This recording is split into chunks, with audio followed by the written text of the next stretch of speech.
Alright, gentlemen, welcome back to 9 Hours, 9 Persons, 9 Doors. I'm George, and today is the day where we are going for the true ending.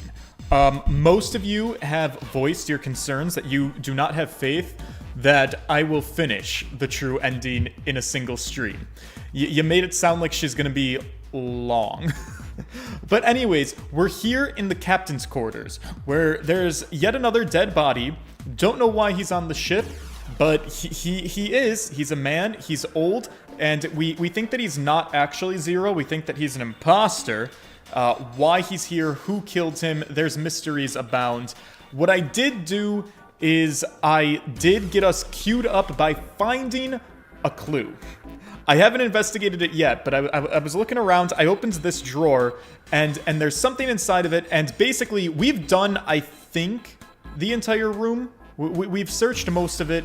I think all we're doing is looking for some kind of clue that'll give us the passcode to get out of the door, and once we do that, I don't really know what happens next, but presumably a very long-winded ending.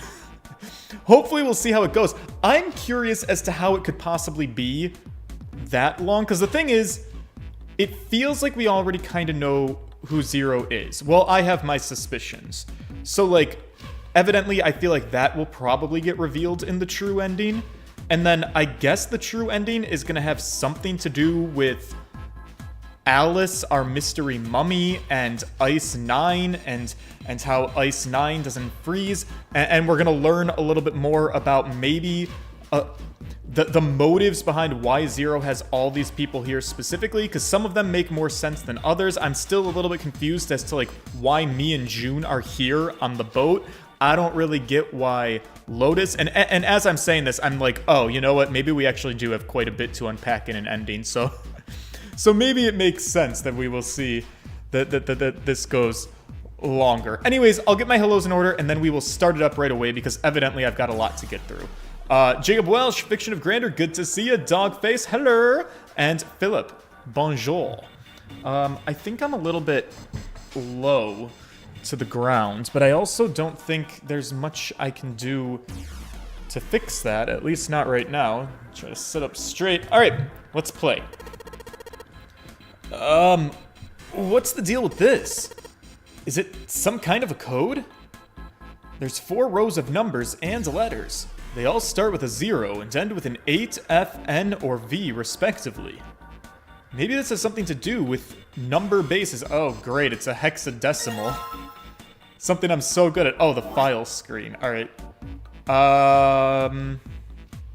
The numeral system chart? Yeah. A numeral system chart found in the captain's corridors. 10 in base 10 is written as A in hexadecimal. Therefore, 11 is B, 12 is C, 13 is D, 14 is E, and so on. This chart showed the rules for each numeral system. 1, 2, 3, 4, 5, 6, 7, 8, 9, 10 is A, 11 is B. Yeah, that makes sense. Why does it keep going on? Q, R, S, T, U, V. Okay. Evidently, I don't fully understand why that's helpful. Maybe this wasn't the clue that I needed. Huh. Oh. Maybe one of my smarter companions who's with me can help me out. Okay, let's click on this again. Well, once I've put in the 8-digit number, I just press E to enter it. If I mess up, I guess I'll just press C. Oh no, I guess I'm not being given any hints. What is the passcode? I feel like I've searched every part of the room by now. Oh no. Wait, what? This doesn't feel very helpful at all. Do I have any items I haven't used yet? I got this. It's a piece of paper with Morse code. We've already used... We used this, but did we? Because... Am I supposed to use it for something else? Guys, this is the game that I will never finish because I am stuck. Let's see, there's 8 numbers, and they're brought into, like, these sequences of 2. Kinda, sorta, a little bit. Maybe it's... There's like 4 different... There's also 4 different lines here. N is the 14th letter, so that's base 24. What does that mean? Oh, I see what you're saying. So, okay. So this is base 10 because it starts at the 10. So this is like what, 10, 11, 12, 13, 14, 15, 16, 17, 18, 19, 20, 21, 22, 23. Wait, isn't N base 23? Am I getting confused? 10, 11, 12, 13, 14, 15, 16, 17, 18, 19, 20, 21, 22, 23. Wait, maybe I'm fucking this up. Wait, the first one is base 9. No, yes. What? Base 8. Base 16. 10, 11, 12, 13, 14, 15. I'm not understanding. Base 10 is 0 to 9. But it said 10 in base 10 is written as A in hexadecimal. Therefore, 11 is B.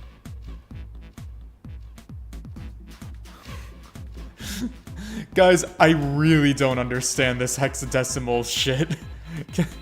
I need someone to help me understand so I can accomplish the task.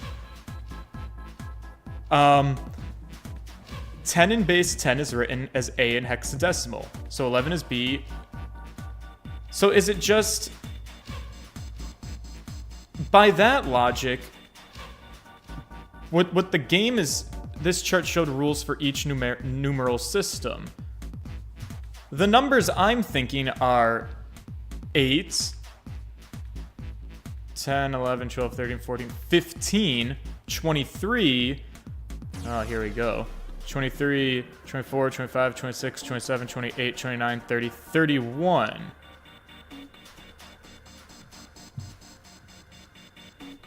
Eight, 15, 23, 31. But you're saying you're adding an extra number. Oh god, this is hurting my head. So we have hexadecimal, where letters can be translated into numbers. I wonder if there's a sequence of letters that can be turned into numbers in maroon. Base 10 is 0 to 9. 10 is replaced by the letter A.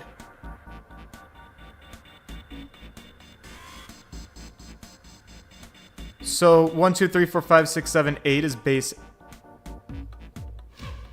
9. Would be base 9, wouldn't it? If we continue that pattern, base 11 is the same thing, except A and B are replaced with 10 and 11.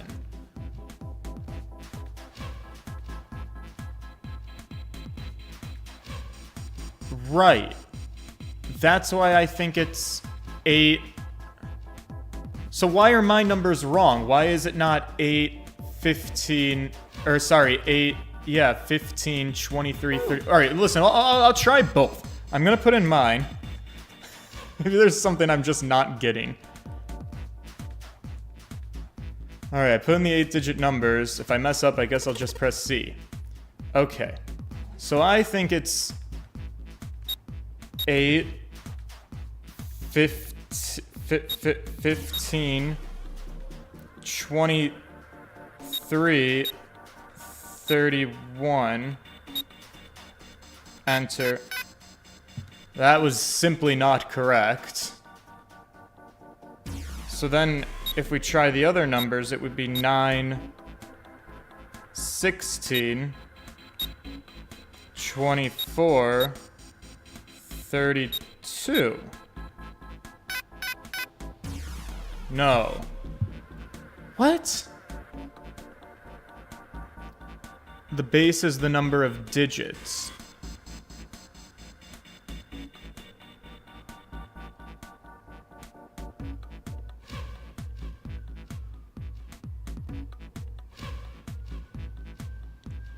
That paper...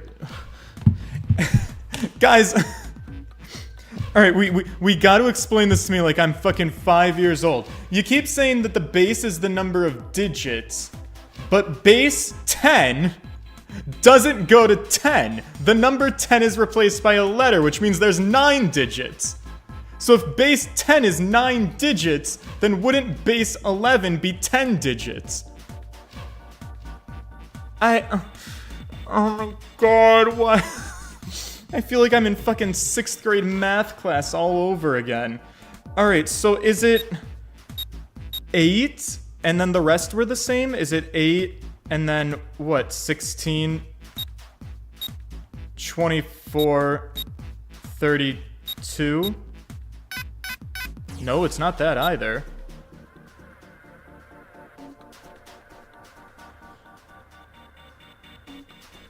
Eight, 15, 23, 31. That's what I tried. That's what I thought the answer was. I typed it in right, didn't I? 08, 15. God, I can't even remember anymore. 23, 31. Yeah, that's not it. Oh, it starts at 0. Include the 0. Well, then why wasn't the 0 on my fucking picture? Shit, wrong again. Hey Junpei, didn't you find a list of numbers and letters? Yeah, I did, Clover, but you know what? I really don't know how to fucking read it. Oh, do you want to give it to me? Huh? Shit. Yeah, Clover, I'd really love to give it to you. The numeral... Oh, you know what? The zeros are on here. Holy shit. That's embarrassing. Okay, hang on. So there's 9 digits here. So it's 9, 10, 11, 12, 13, 14, 15, 16.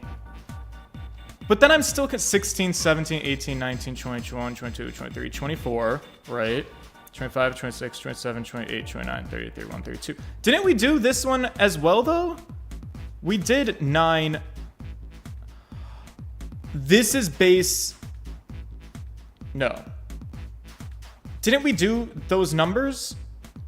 We did 9, 16, 9, 10, 11, 12, 13, 14, 15, 16. I thought we tried that. Hang on. No, boys, the numbers, click the numbers, Jesus, fuck. Oh my god, my touch, why do you have to, oh my god, we're never getting out of here. The numbers, okay, fucking hell. God, I genuinely thought this was gonna be a quick and easy for us. One more time. So, 09, and then 15, and then 16, sorry, 16, 24, 32. That's not right. What? Oh, why does my head hurt so?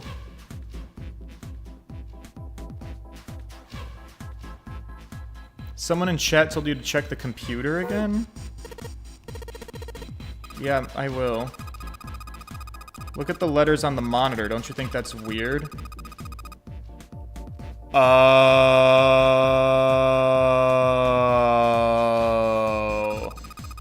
It's 0.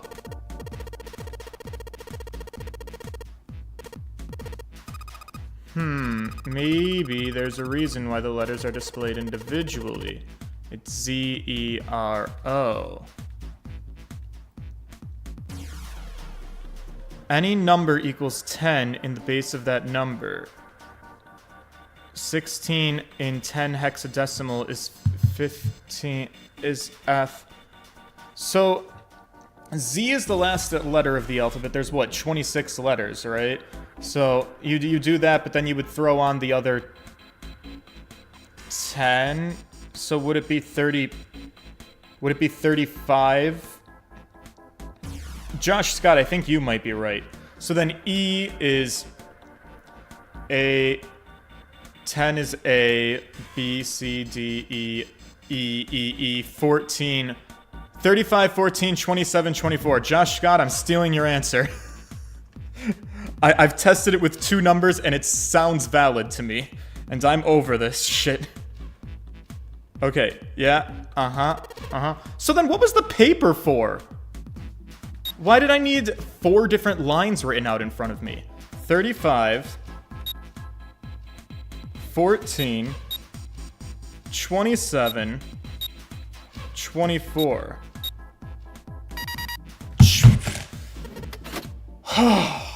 Alright, we're done. Good stream. Time to go.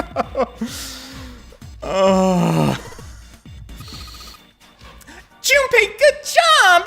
You're smart. Jesus fuck.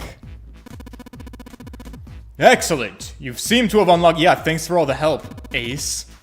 Good work, Junpei. Alright, let's go. Yeah, let's. Let's never speak of it again. Free... I always get a really foreboding feeling watching these doors open in slow motion. You found it. Alright, 15 minutes in, we've completed the puzzle. Let's chill now. How was everybody's day? They stepped out of the captain's quarters into another hallway. The hallway stretched out in front of Junpei a bit before turning left, like a great backward L.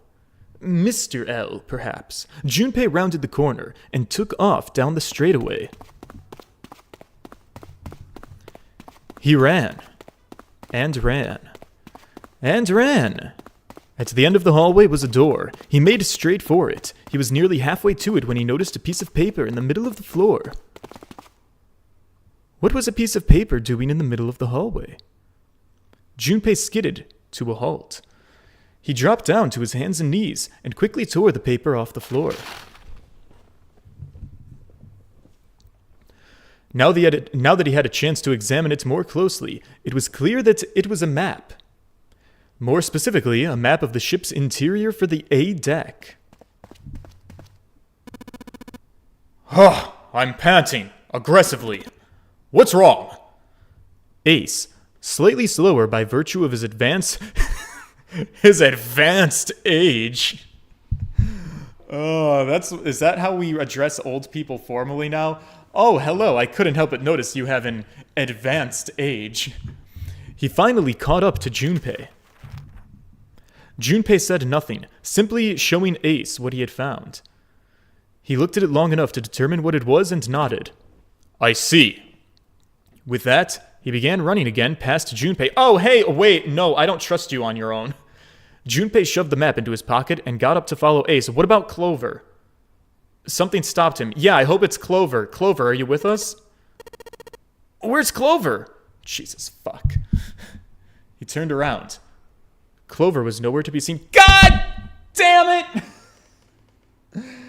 Oh, honey, no, we're going for a good ending. Please, just don't do anything stupid. Please don't be dead. Surely Ace didn't kill her that fast, right? Damn it! What the hell is she up to? Junpei muttered angrily under his breath, and he took off back the way that he came. As he stomped around the corner, he saw her. She was standing in front of the door to the captain's quarters, her hand on the doorknob. As Junpei watched, she closed it gently and quietly. What the hell are you doing? Nothing! What do you mean, nothing? Clover had unconsciously put her hands over the pockets of her jacket as if she was trying to hide something. What's that? What? You have something in your pocket. What is it? Oh, this? This is, a note. A note? Uh-huh. I found it in the pocket of the guy with the captain's clothes. It said something about the darkness of the sinister hand. Right, she did have the note. She had it on a previous playthrough. Okay, so she found that. Wonder why we didn't find that, but that's fine. Huh. Let me see that. But Junpei wasn't going to get to see it. From the other end of the hall, he heard Ace's voice. Hey, Junpei! Clover! What are you two doing? Hurry up! Clover shrugged. I'll show it to you later, okay? Come on, we gotta hurry. Before Junpei could protest, she was gone.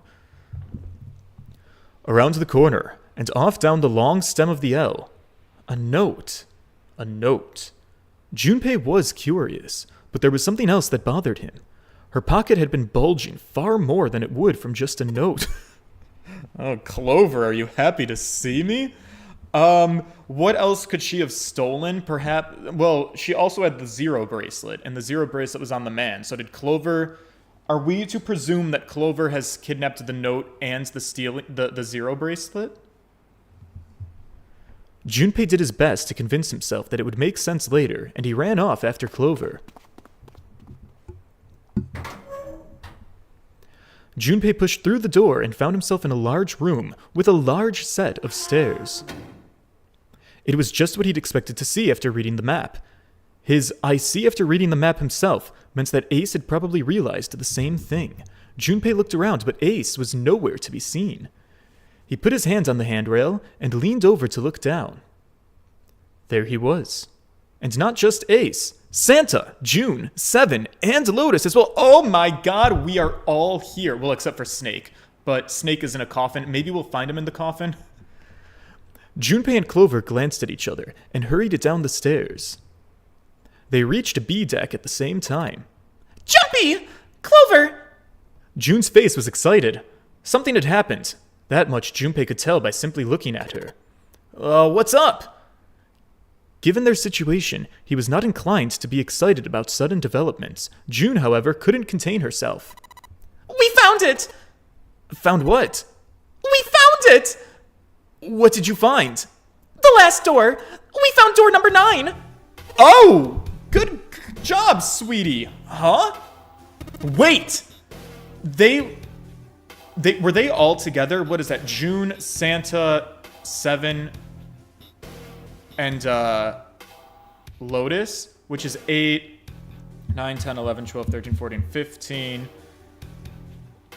21, 22, 23, 24, which is 4 and 2, which is 6. So all 4 of them went through the number 6 door, which makes sense how they would find the number 9 door. I'm nervous because it means that one of these 4 people could have grabbed the gun, because the gun was behind the number 6 door. Ace stole the gun previously. Good news, Ace can't have it, but one of these people can. But also, like, I feel pretty good about June and Seven and Lotus. I kind of like all of them, but I also think that Santa might be 0. Maybe Santa took the gun. But also, if Santa is 0, wouldn't Santa have planted the gun? There's a lot I still don't understand about this game. Oh, jeez, bud, just come on and follow us. We'll explain on the way. Right, okay, sorry. Yeah, let's go. Seven turned and jogged off down the stairs. The rest followed suit. We finally made it! The relief and excitement in her voice echoed what each one of them had felt. Yeah, it's finally time. Junpei wasn't quite ready to believe they'd done it. At least not just yet. Still, if everyone said it was door 9, then it probably was. He could feel his heart racing. A mixture of anticipation and fear ran through his veins, and he could feel his legs shaking. He was doing his best to maintain a sense of healthy skepticism, but he couldn't deny that the prospect of an escape was an exciting one. There was just one thing he couldn't get off his mind. The numbered door could only accommodate between 3 and 5 people, yet there were 7 of them on their way to the door 9. That meant that even in the best case scenario, there would be 2 of them who had to stay behind. 2 people. He didn't have any solutions to that problem yet, but he was desperately hoping one would present itself. Junpei looked over at the clock. Yeah, that's a weird detail to leave out. There's 4 of them that found the number 9 room. Why are they telling us there's only, like, wouldn't they have... If you found 2 number 9 doors, wouldn't you feel that that's pertinent to share with the class? They said they found the number 9 door. I'm operating under... Since they went through door number 6, the assumption is that they had to have found that room that has 2 number 9 doors. So it's just a little bit weird that they wouldn't have told us... But hey guys, so you know, there's 2 number 9 doors. Maybe they didn't see one? Maybe these 4 idiots couldn't be bothered to look around a little? Junpei looked over at the clock. The hands indicated that it was 4:30. They had 90 minutes before their time was up. Hey! Junpei! June! What the hell are you two doing? Hurry it up!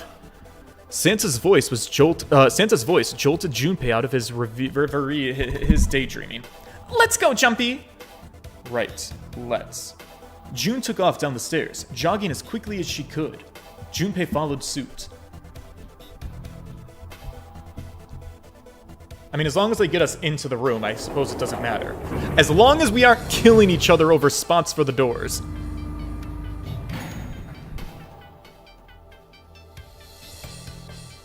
As a group, they piled onto the elevator and rode impatiently down to E-Deck. It looked familiar.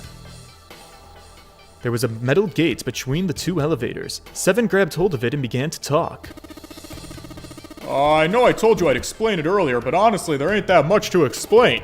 After we split off from you guys, the 4 of us got into the elevator on the left. It took us to the other side of the grate. After that... They'd headed down another hallway. It took them toward the bow of the ship, and eventually to the number 6 door that Junpei and June had found earlier. With 4, they'd been able to open the door and keep going. As usual, they faced a locked door, but had been forced to complete 2 different areas before they could unlock it. Once they were through that door, there was another hallway that went in another direction toward the stern. So, on your way, you found the elevator. That's right, Bobs. So in other words, it's kind of like you did a lap, huh? You came from that side to this side. Yeah, that's right. With that settled, Junpei looked around. So, where's the number 9 door? Oh, it's over here. Follow me. 7 began walking down the hallway that led toward the stern. Junpei and the others broke into a jog to keep up with him. They had been walking for a while. June, in silence, stepped with Junpei. She spoke. You know it's because of Santa that we're all here right now. Huh? Does she know? That all 7 of us are going to door 9. Explain. Do you not get it? Santa, 7, and Lotus. What's their digital root? 3 plus 7 plus 8 equals 18. 1 plus 8 equals 9. Yeah. It's 9. That's right. They could have just left me behind, and they could have kept going if they wanted to. But they didn't. Uh-huh. Because Santa wouldn't let them. What? Lotus was gonna ditch us, and so was 7. God damn it. They're supposed to be my friends. He said that we can't leave June behind. That's why we went. That's why we went looking for you guys. Josh has just donated $4. Dolphin jump scare. I hope I didn't get you too bad this time around. Not the dolphin jump scare. Thank you so much for the donation. Thank you for the jump scare. We've been doing really good at having those every stream. Okay, so yes, Santa wants us all to play the game by the rules, but still, like, June, can you... June, sweetie, was there a second number 9 door there? So then you got on the elevator and went back to the central staircase? That's right.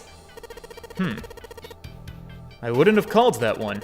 That Santa would be the one to stick up for you, I mean. Junpei felt his eyebrows knit as he considered that. Well, Santa probably feels a great guilt for his sister, like, fucking eating it or something. So he's probably like, yo, I gotta save this bitch. Oh, don't get me wrong. Perhaps June sensed Junpei's concern. I don't mean that 7 and Lotus said they wanted to leave me behind. We were just talking about it, and Santa was the first to object. Okay. Lotus and 7 can still be in my good graces. Junpei was about to respond when 7 suddenly stopped. In front of them stood a door. Huh, so this is... Junpei couldn't see 7's face, but he could see him nod. So there's no other place for us to go? Nope, just look around.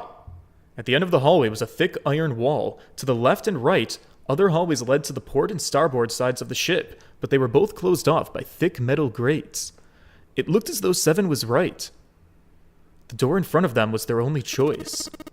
Alright, let's get moving, pal. He pulled open the door and walked in. Junpei took a deep breath and followed. Okay, here we are. It appeared they'd been telling the truth. The first thing Junpei saw as he entered the room was the number 9. Like all the others, it was a rough thing made of red paint. The door it decorated sat on the back wall of a rectangular room. Junpei ran up to it.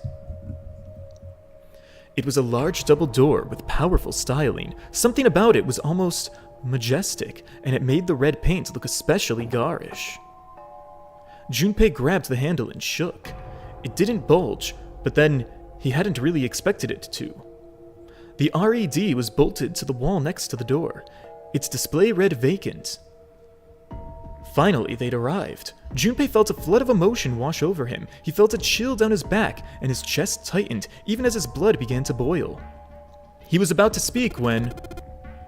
Junpei, look behind you! He turned around.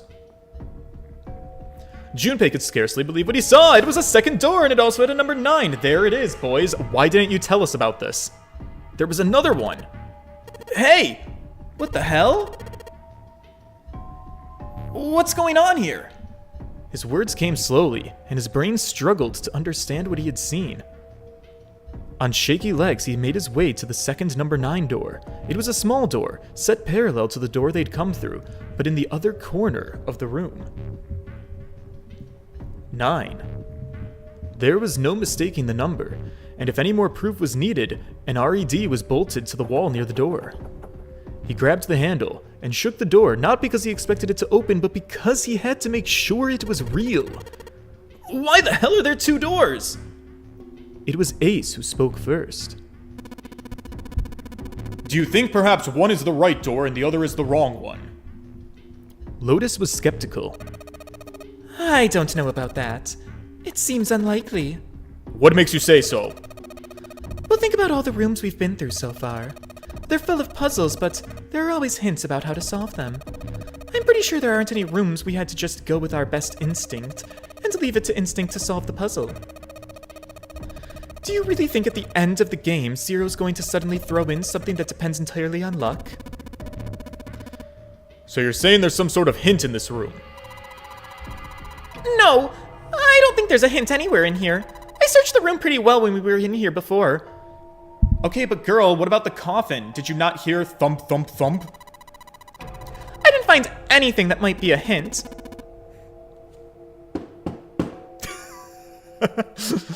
Casually in the background. Hello? Are there people in this room? Hello? Is someone going to let me out of this coffin? You're right, I don't hear anything suspicious. Well, then that means... Yeah, it means both of these are the right door. Oh, you would know, wouldn't you? I mean, if you think about it, Zero never actually said there was only one door with a 9 on it, and you would be someone to know all of Zero's intricate wording details, wouldn't you, Zero? The exit is hidden, but it is there. Seek the exit. Seek the door that carries a 9. Wait, what? Junpei began to mutter to himself. Wait, can I go back?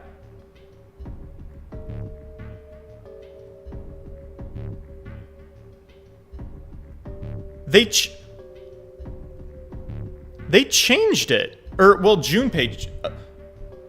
unless Junpei is misreading it right now and Santa's about to correct him. Like, the whole plot here was about the text being, seek a door that has a 9. Seek the exit, seek the door that carries a 9. Hang on. If we split up right... That's not gonna work! Junpei blinked and looked up at Clover. She held out her hand. You've got a notebook and a pen, right? Can I borrow them? Slightly confused, he pulled them out and handed them to her.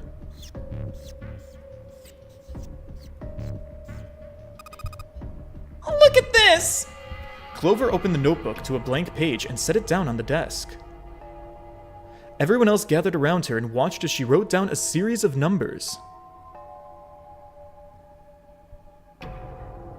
articles like A and the don't exist in Japanese. It might have just been a typo. It's a very weird typo to make because the game specifically chose to make it a major plot point, like that they're gonna reference back to, like, look at that, Zero said seek a door with a 9, not the door with a 9. And they did correct it because in a different ending where Junpei finds these doors, they play it back and I reacted to it. I was here, you guys might remember. And then in this ending of the game, it doesn't say that. That's funny. That's weird. Okay, so anyways, I think Clover is about to explain to us that because we don't have Snake, we can't all go through both doors, which kind of sucks. So I guess it's time to find Snake in the closet. Do you get it? Oh, but we're also missing the number 9 man. The numbers on the top are all the combinations of the digital roots of 9. The numbers on the bottom are the people who don't fit. And there's only 8 possibilities if we split into 2 groups of 3 or 4 people, so... If 3 people go through the door, then 4 are going to be left behind. If 4 go through, then 3 are left behind. Clover nodded, almost as if she were pleased with herself for solving a difficult math problem. The room went very quiet. Silence lay across everyone like a thick, heavy blanket. No one spoke. Their faces were blank. Desperate for something else to look at, Junpei turned his eyes to the room around him. As he did, he began to wonder, what was it? Hello? Can someone get me out of here? The walls were covered with candles. The wavering flame made the shadows of Junpei and his companions look as though they were dancing. 2 rows of wooden pews filled out most of the room.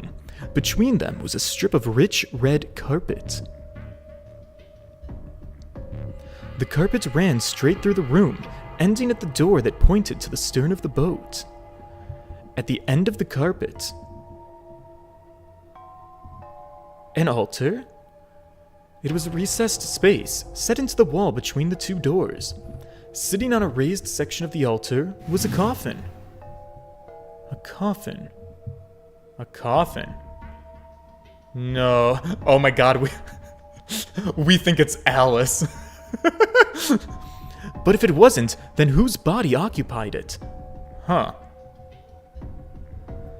That was as far as Junpei wanted to pursue that line of thought. He decided not to think about the coffin for the time being. No, it's important that we do, actually.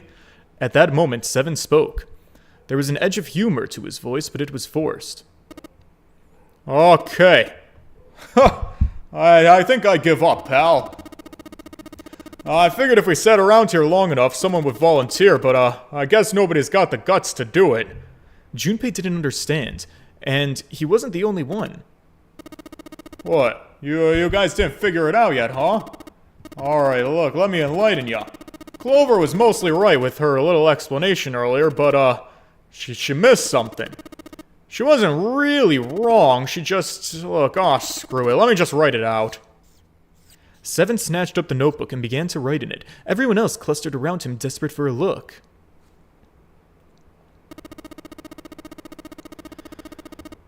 If you're trying to leave with a group of 3 and a group of 4 and get everybody out... Uh-huh.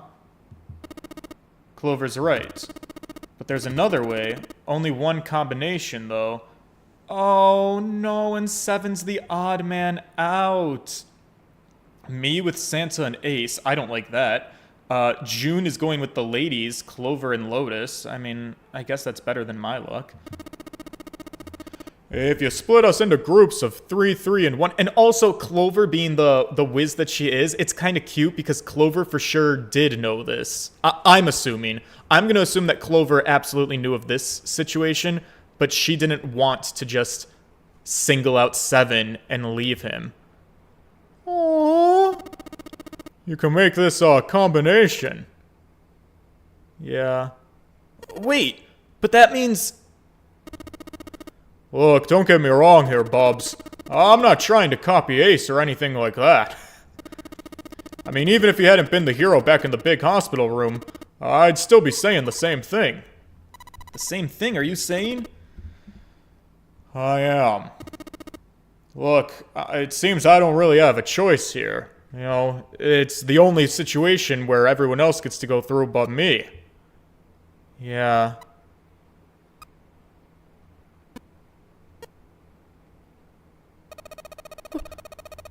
Why are you acting so heroic all of a sudden? Are you some kind of an idiot?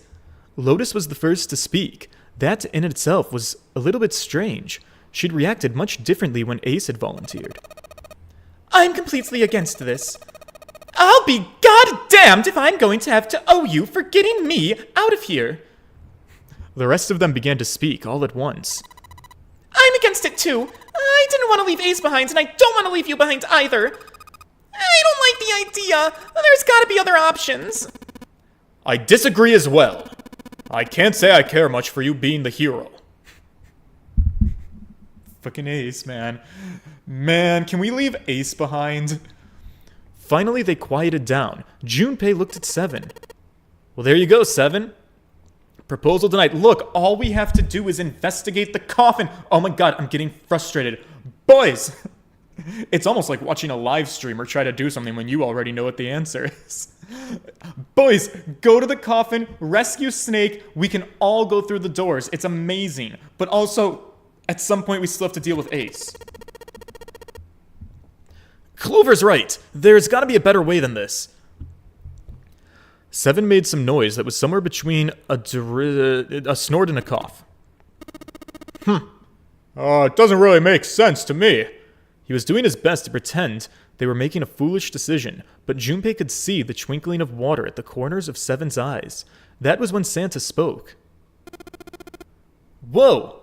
Hold on a minute, guys. I haven't said anything yet. Until then, Junpei hadn't realized that Santa had stayed quiet for the whole discussion of Seven's fate. Something in his voice made Junpei uncomfortable. Are you agreeing? You want to leave him here?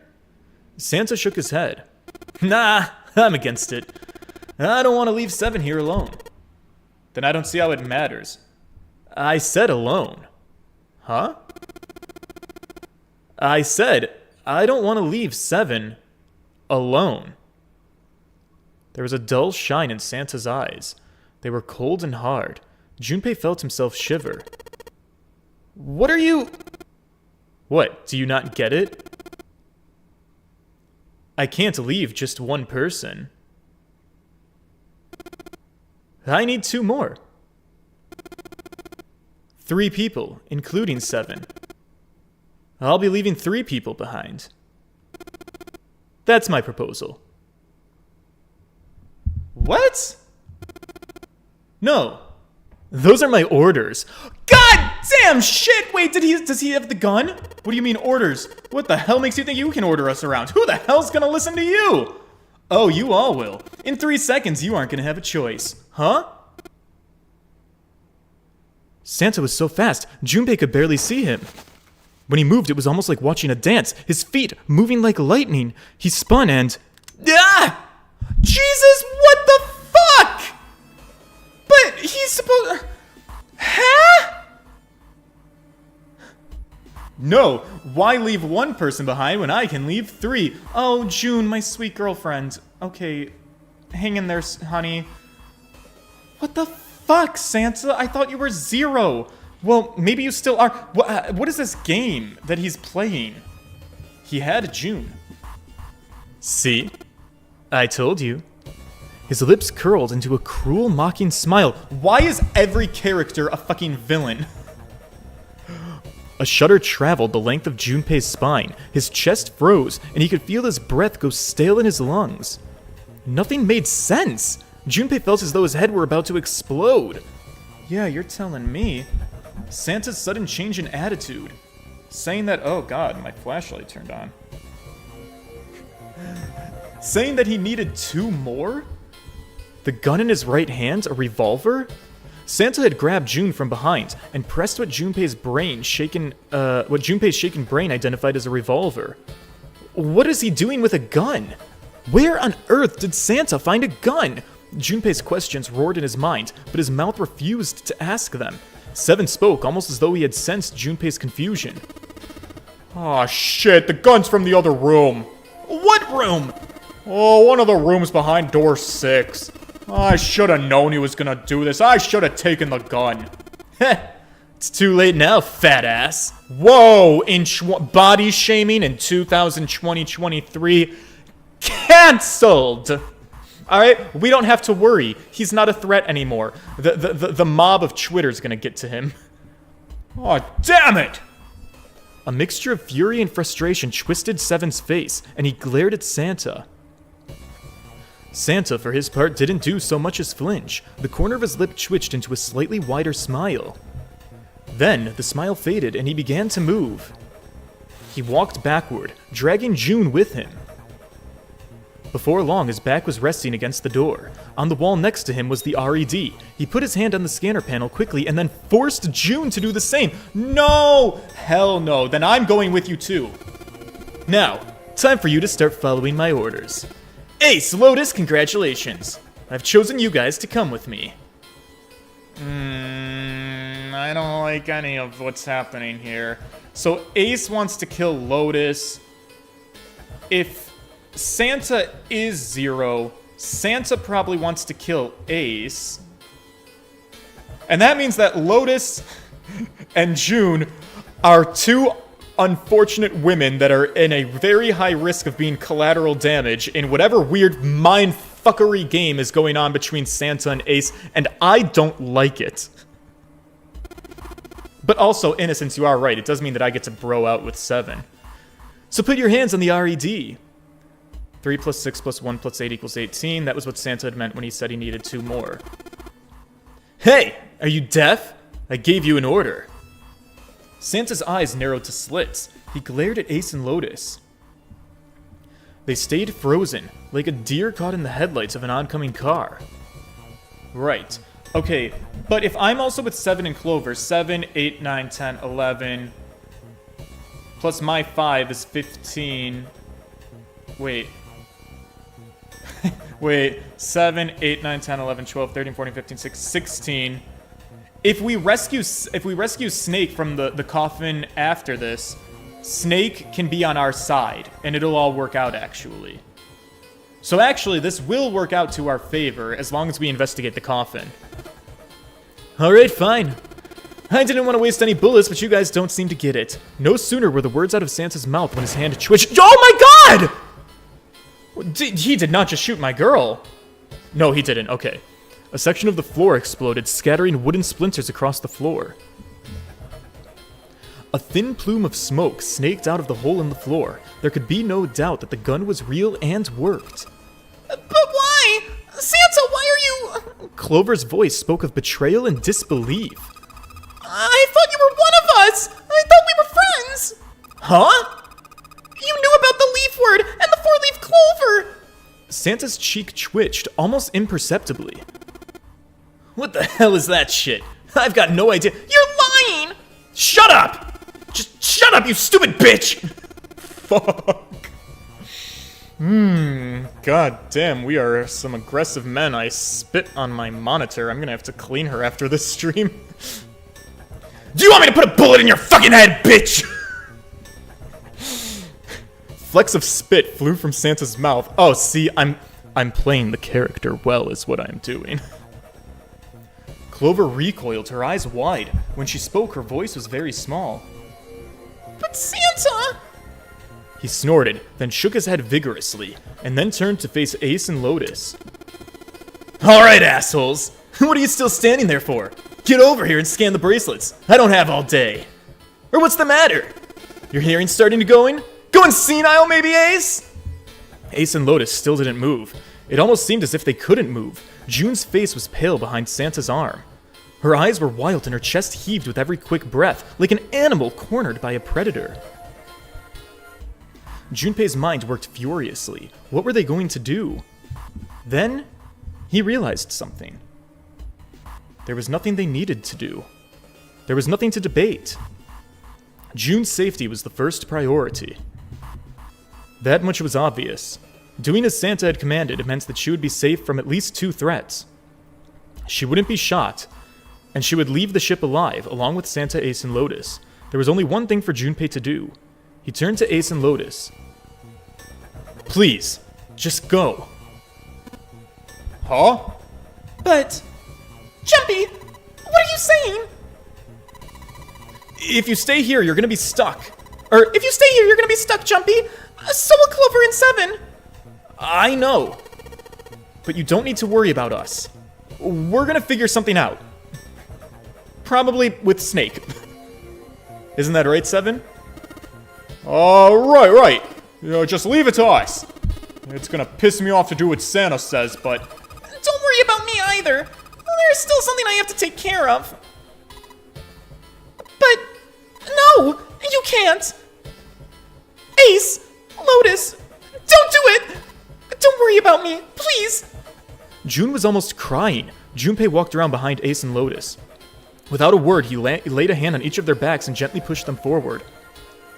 They almost stumbled, then rightened themselves up and took another step, and another. They turned around and Junpei nodded. Ace and Lotus turned around again and walked slowly toward the door where Santa was waiting for them. After what seemed like an eternity, they stopped in front of door number 9. Santa smiled. Alright, now let's get those hands on the scanner panel. What's the holdup? Do you think I'm fucking around here? I don't give a shit about this girl. The RED doesn't need a person, you know. All I need is the bracelet. Do you get it? Good! So put your fucking hand on the scanner. I'm not gonna say it again.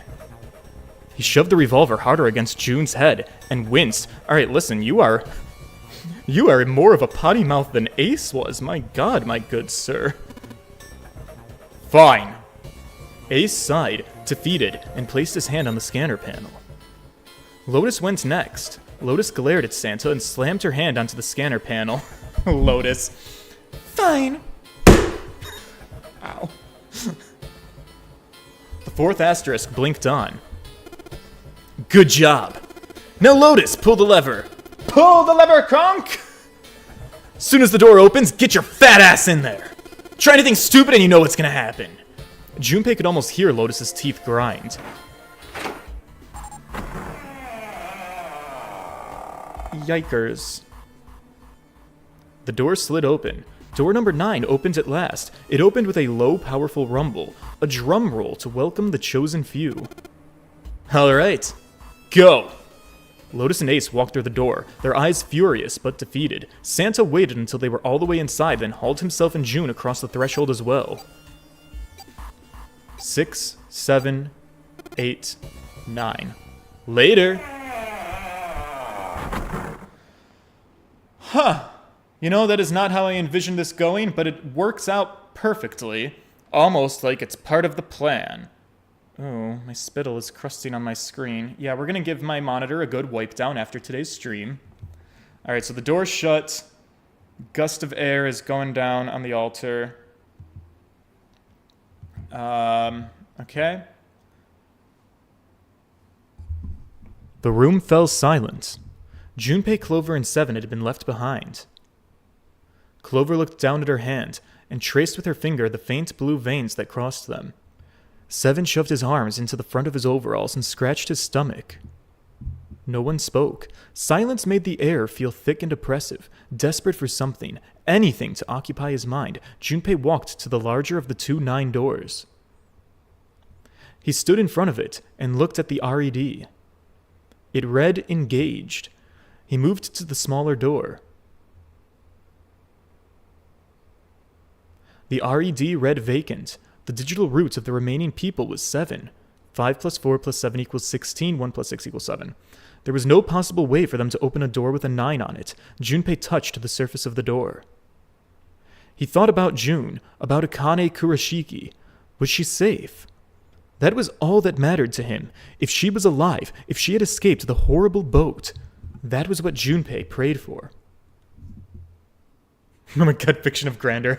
The RED's engaged. Congrats, RED. 7 came up next to him. He pulled off his hat, scratched his head, and sighed.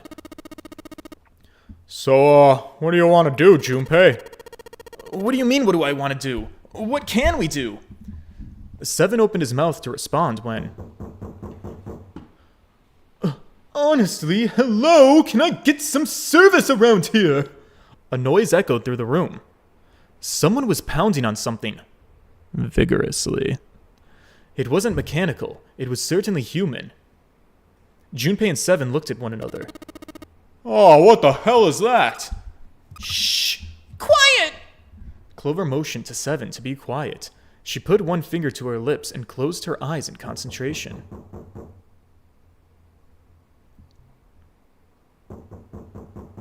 The three of them listened, trying to determine where the sound... All right, guys, come on. It's like an episode of Dora the Explorer. Do you see Swiper? It's the coffin! It's for Christ's sake, go to the coffin, you guys. Fucking hell. Could it be? Oh, hey. I think it's coming from this coffin. You're right!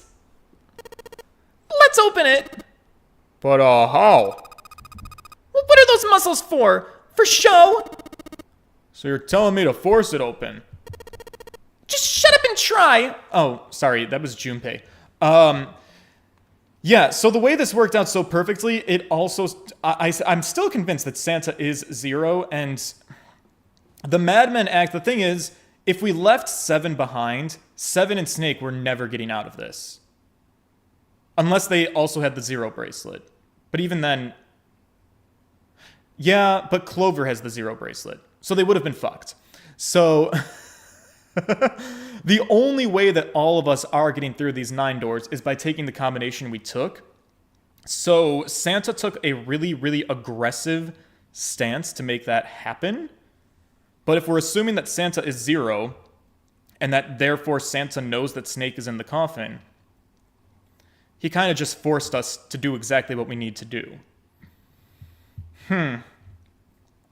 Junpei and Seven grabbed hold of the coffin.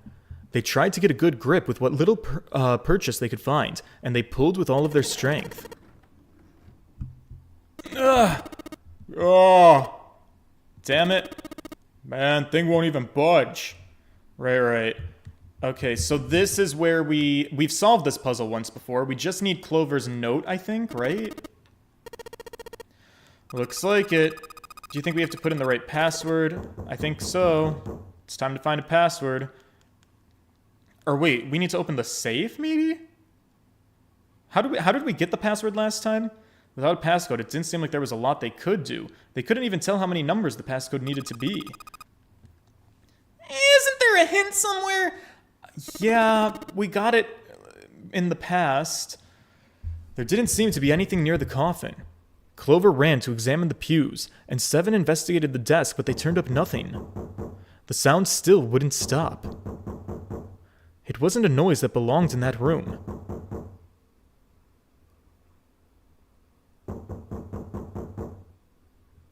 What was the passcode? What was Junpei supposed to do? How was he supposed to figure it out? He needed something. Ding. The world blinked. Oh! Suddenly, there was a voice inside of Junpei's head. Truth had gone, and truth had gone. Ah, now truth is asleep in the darkness of the sinister hand. Whoa, what the hell was that? Junpei was utterly and completely baffled. Oh god, have we completed the experiment? Are we getting interdimensional information from like our previous playthrough? Is that how the telepathy works? Or are we paired with another person who's in Nevada? Uh-huh. What are you talking about? What's up? Seven and Clover ran to him, but Junpei didn't know what to tell them. If he told them he'd heard a voice, they'd laugh, or worse, think he was going insane. So all he said was, nothing. He cleared his throat a little too loud and looked pointedly down at his bracelet. Oh yeah, that's how we got the code. We put in the left and right on our bracelet. There were a pair of small buttons protruding from either side of it. Junpei pressed the buttons on the bracelet.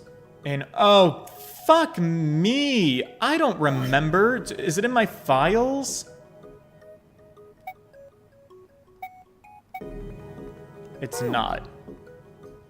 Am I supposed to remember what it was? Truth be gone. Was it truth be gone, truth be gone, truth be gone, which was what?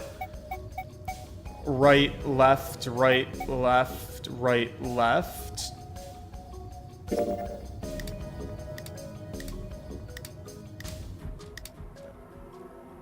That was right. Okay, good. We're done. Alright, chat, did you remember those numbers? 8 numbers blinked on and then off on the bracelet display. Junpei checked one last time.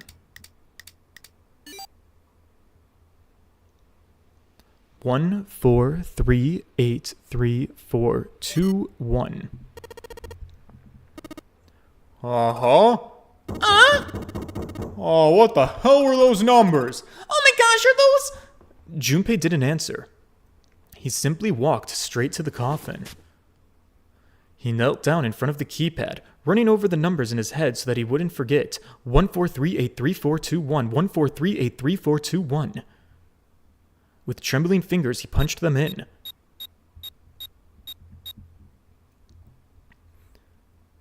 That was all of them. He punched the E button. There was a moment of complete silence.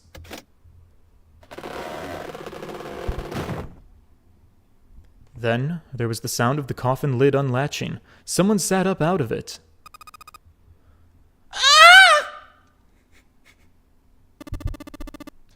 Oh, Clover, is that you? I apologize for worrying you. Snake! Oh, shit, bro. What are you wearing? Junpei and 7, is that you? Is everyone else there as well? Well, not exactly. Just like Rip Van Winkle. Still, it was very much like Snake to simply cut to the heart of the matter and ask. Junpei and 7 shared a wry smile. Clover's eyes were filled with tears. You're back! With a cry of joy, she leapt into Snake's arms. Aww. We finally got bro and sis reunited. Damn. We've been waiting for this moment. Gently now. My body's still weak. You're back! You're back! Clover looked like nothing so much as a lost child who had finally found her home. She cried and cried and cried some more. Her eyes were red and her nose was running. She hiccuped and gasped as if she were about to begin hyperventilating. You're back! You're really here! Her voice was happy, but almost desperate, as if she feared he would disappear again if she stopped talking to him. Tear after tremendous tear rolled its way down her face. Her small arms strained as she clutched Snake's body as tightly as she could. Perhaps she had to convince herself he was real. Perhaps she was worried he would be gone the moment she let go. Perhaps she simply didn't know what else to do. Oh, you're back! Alright, Clover, come on now, what's gotten into you? You're acting those I returned from the grave. Not as though you did! I really thought you were dead! Huh? You jerk! Idiot, idiot, idiot! Clover broke into sobs so great she could no longer talk. It was a touching reunion between her brother and sister. Even though Junpei knew they had a little time, and every minute they waited was a minute wasted, it just felt cruel to pull them apart. Junpei and 7 sat down on one of the pews, waiting for Clover to calm down before explaining to Snake what had transpired. Everyone's like, wait, I did not expect to care about these characters. Alright, great reunion, love that for us, but also we now have a digital rune of 9, so let's go through a door. I see. I believe I understand things rather well now, thank you. In the shower room, there was a dead body wearing my clothes, and because of that, you thought I was dead. Is that correct? He had quickly and neatly summarized the events of several hours. Junpei nodded. You also discovered a corpse in the captain's quarters, and Santa turned on you here in this room. Do I have that all straight? 7 had been rather surprised to learn of the dead body in the captain's quarters. With everything that had taken place, Junpei had simply forgotten to mention it to him. Well then, I suppose I have a pretty decent idea of what happened while I was indisposed, but it's still something of a mystery who did all of this, and why.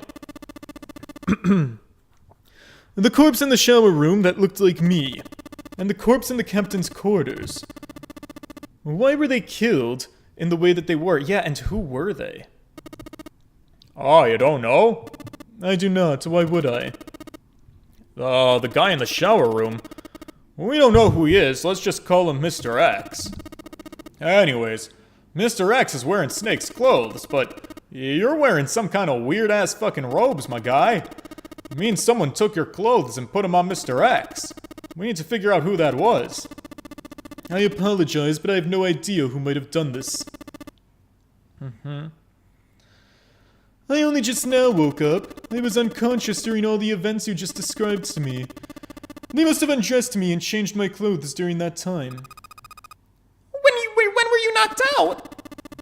When we split up to look for the RED. Where did they get you? Do you remember? It was a small room in one of the hallways on C deck. And what happened? The same thing that happened to every one of us when we were abducted. A can releasing some sort of gas was thrown into the steam room. Into the room. I believe the gas is some sort of incapacitating agent. Right. That makes sense. So that means it was... 0. It appears that way, huh? There's nothing else I have to tell you, really. When I woke up, I was in this coffin. Junpei crossed his arms and thought. Why had 0 made Mr. X wear Snake's clothes? How had the results of that trick benefited 0? Well, 0's plot is revenge on Ace. And we know that Ace has prosopagnosia, and he thought it was Snake by the clothes, so he'd throw Snake in the door. So, it's possible that 0 psychopathically kidnapped, like, maybe a loved one of Ace. Like, maybe... Ace is an old man. Does Ace have, like, a son? Maybe he tricked Ace into, like, yeeting... It's like, look at what you did, Ace. You killed your own child. Ha! It's a kind of a trope of, like, revenge, you know? But it seems like everything's kind of lining up to work out perfectly like that. If not a loved one of Ace, maybe just another one of Ace's cronies. Like, because there were 4 people on that list, right? Of people who were involved in, like, the Nonary game or Cradle Pharmaceutical executives. So Ace was obviously the head honcho. So maybe Guy X is just some person number 2. Maybe the guy who is the dead body in the captain's quarters is guy number 3. And then that still leaves a 4th guy. Maybe guy number 9 was the 4th guy. Yeah, that would be 4. That's 4 bodies all accounted for, 4 names on the list. That seems to make sense. It certainly was a mystery. Junpei couldn't make sense of it. He also didn't have a satisfactory explanation for how he'd discerned the key code for the coffin. It didn't make sense. Truth had gone, and truth had gone. What did that mean? Did it mean anything? And why had Junpei felt compelled to push the buttons on the bracelet after hearing them? Seven had asked him about it while they waited for Clover to finish crying. He'd had no answer for him then, and he still didn't. All he could say was that it seemed to have been a subconscious reaction. His fingers had simply moved of their own accord. It was the only explanation that made any sort of sense, and it made almost no sense. Junpei had no idea what any of it had meant. Maybe Clover telepathically communicated to Junpei in that moment because she's so stressed about her brother. We're in danger. This is an experiment for telepathy. And Clover has the note. So Clover presumably read the note, but we didn't read the note. And so that's how and so she was like, but also that's kind of anticlimactic because at the same time, Clover's literally in the room with us. So like she could have also been like, hey Junpei, look at this note. You know? His mind was a maelstrom of mysteries. Clues, theories, and more mysteries. He could barely think. And of course, Snake and Clover had been subjects in a similar experiment 9 years ago. The ability to access a morphogenetic field is affected by a couple of things. The first is an epiphany, and the other is danger. And someone did actually die. A girl. Her name was, there had been another experiment conducted on the same ship 9 years earlier. A girl had died during it. Morphogenetic field theory. The two murders. Switching clothes. The nonary game. And whatever strange thing was happening to Junpei himself. The maelstrom in his head spat out words and ideas that disappeared back into it almost as soon as he grasped them. But as he struggled through them, Junpei began to realize something. There was something that tied all of them together. Zero. He was the ringleader, the person who trapped all 9 people on a sinking ship. Zero knew everything. If they could uncover Zero's identity, all of their questions would be answered. Who was Zero? Junpei had the beginnings of a theory.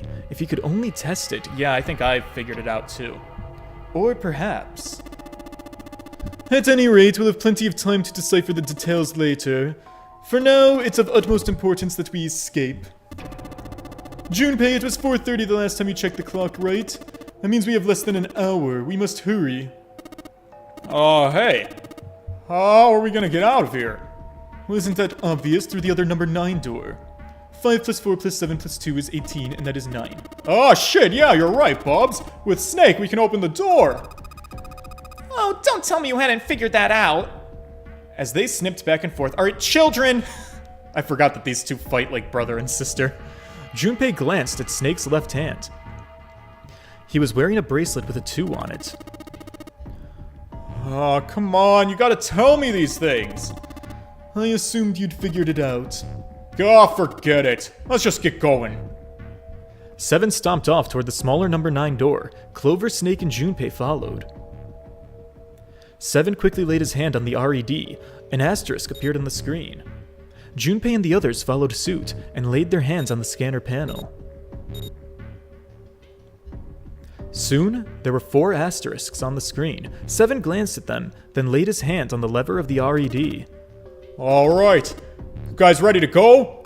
Yes. Uh-huh. Junpei paused for a moment. Not yet. Oh. Huh? Before we go in, I just want to check something. You want to check something? Yeah, but before I do... 7, could you pull the lever? I want to make sure we can verify with just the 4 of us. Oh, what do you mean? We don't... Just do it, okay? But if the door opens, don't go in yet, okay? Please. It's really important. I really need to check this, okay? Just work with me here. Junpei looked directly into 7's eyes. The older man looked back for a moment, then nodded.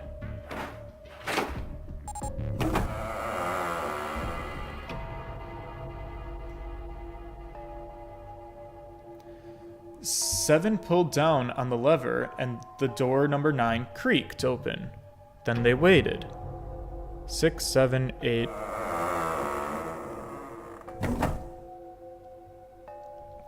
After 9 seconds, their door closed. Okay, that means the 4 of us can go into door 9. Yeah, Bubs, we, kind of figured that. It's pretty obvious. Yeah, you're right, it is. Now what happens if we add Zero's bracelet?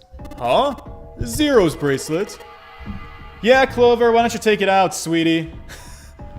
For a moment, Clover looked surprised, but she recovered quickly and stuck her tongue out at Junpei. So you did know that I took it. I picked it up because I thought it might be useful at some point. Yes, sweetie. She really tried to pull a fast one on me there. She reached into one of the pockets of her why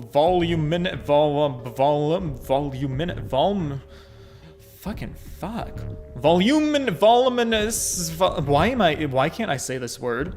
I know the word. It's volume. There's a lot of volume. Her jacket has so much volume. You could fucking pull Trucy's goddamn magic panties out of there, and a bucket, and a rose, and a great white whale. But anyways, she pulled out a bracelet. Junpei took it from her and turned it to 7.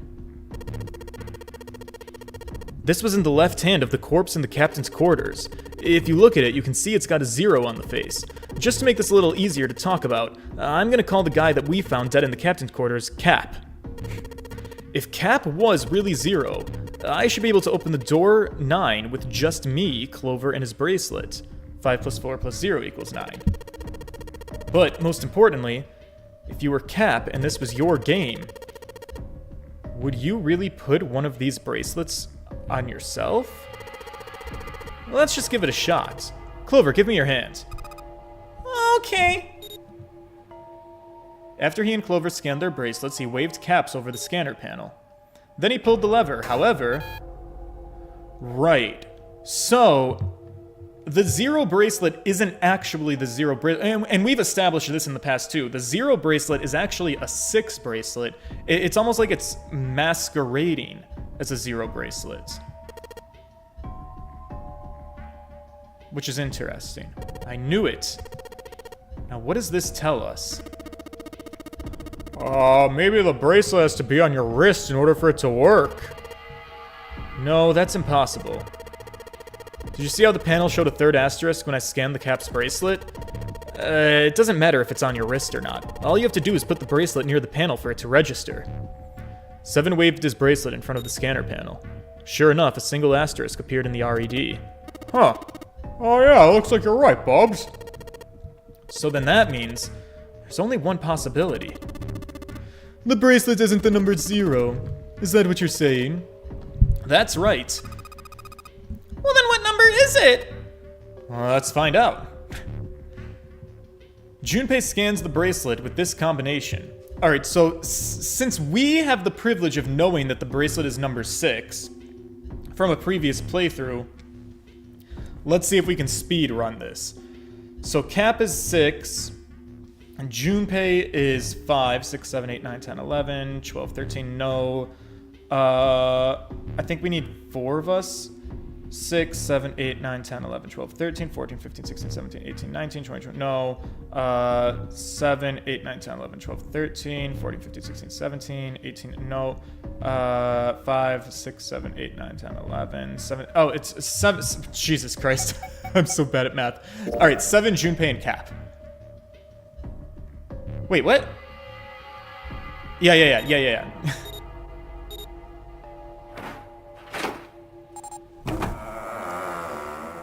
Alright, there you go. Now we know that the 0 bracelet is a 6 bracelet. But what does that mean? Both 7 and Clover seemed rather shaken as they turned to look at Junpei for answers. The door closed. Yeah, so I guess that means that Cap was maybe number 6 in a previous game? Isn't it obvious? Cap's bracelet is number 6. But it says 0. This isn't a 0. The symbol on here isn't a number. It's a letter. O. God damn it. More fucking hexadecimal bullshit. But wait a minute. I don't get it. If we figured out that Captain's bracelet is 6... Yeah. Does that mean there's 2 people with 6s? Before Junpei could answer, Snake spoke up. There is most likely only one person with a 6. But what about June? Well, this is only an educated guess, but I think June's number was never 6 to begin with. Oh god, I'm getting a headache. What? Her bracelet was flipped. So June is 9? If you use 9, it doesn't change the digital root, is what I'm being told. So, a random comment. June, Junpei, and Clover is 6, 10, 15. But which is 6, right? 9, 10, 11, 12, 13, 14, 15, 16, 17, 18. 8 and 1 is 9. Wait, no, that doesn't make sense. No, there's no way we could have played this game correctly.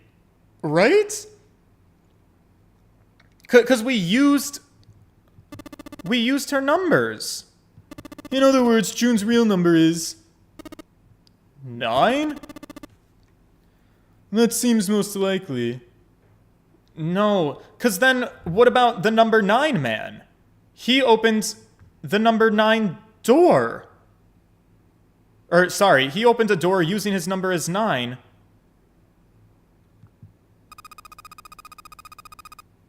But then that would mean that the numbered door stuff is a load of crap! Well, why would you say that? Because if June is 9, the numbers wouldn't match up! Clover grabbed Junpei's notebook and began. Yeah, thank you, Clover. This is what I need. Snake's theory is not holding water. List of all the numbered doors June's gone through. Okay, thank God. I'm not going crazy here. Okay, I made a list of all the numbered doors that June's gone through so far. I wrote down which door she went through and with who. And I wrote all of the numbers here. So if you switch 9 wherever there's a 6, the numbers wouldn't work. If the digital root is 7, you can't open a door number 4. And if the digital root is 2, then you can't open a door number 8. Clover, do you notice anything interesting on that list? I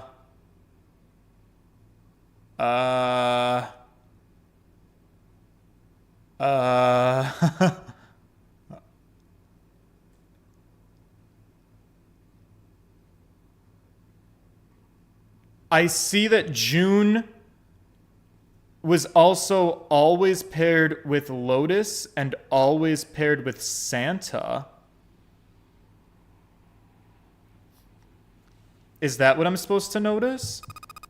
What do you mean? You're talking about 3, right? What? Santa's always in the room with her. And that's what you're saying, isn't it? He is. So is Lotus, though. But I know that Santa is more suspicious. That's quite simple, really. You told me that the first time you came to this room, Santa was the first to refuse to leave June behind. Right, he was.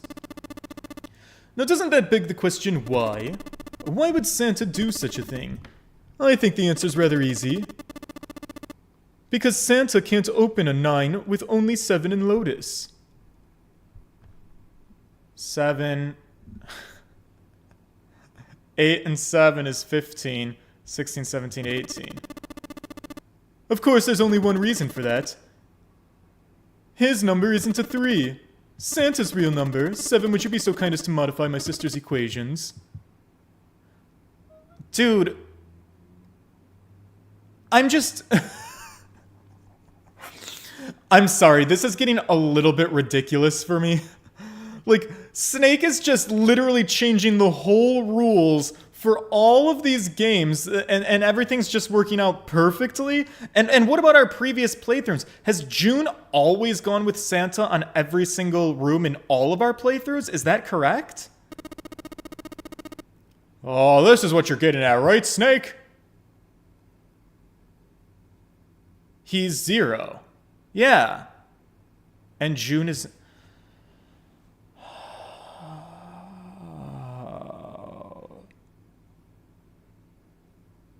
Yeah. But does it... But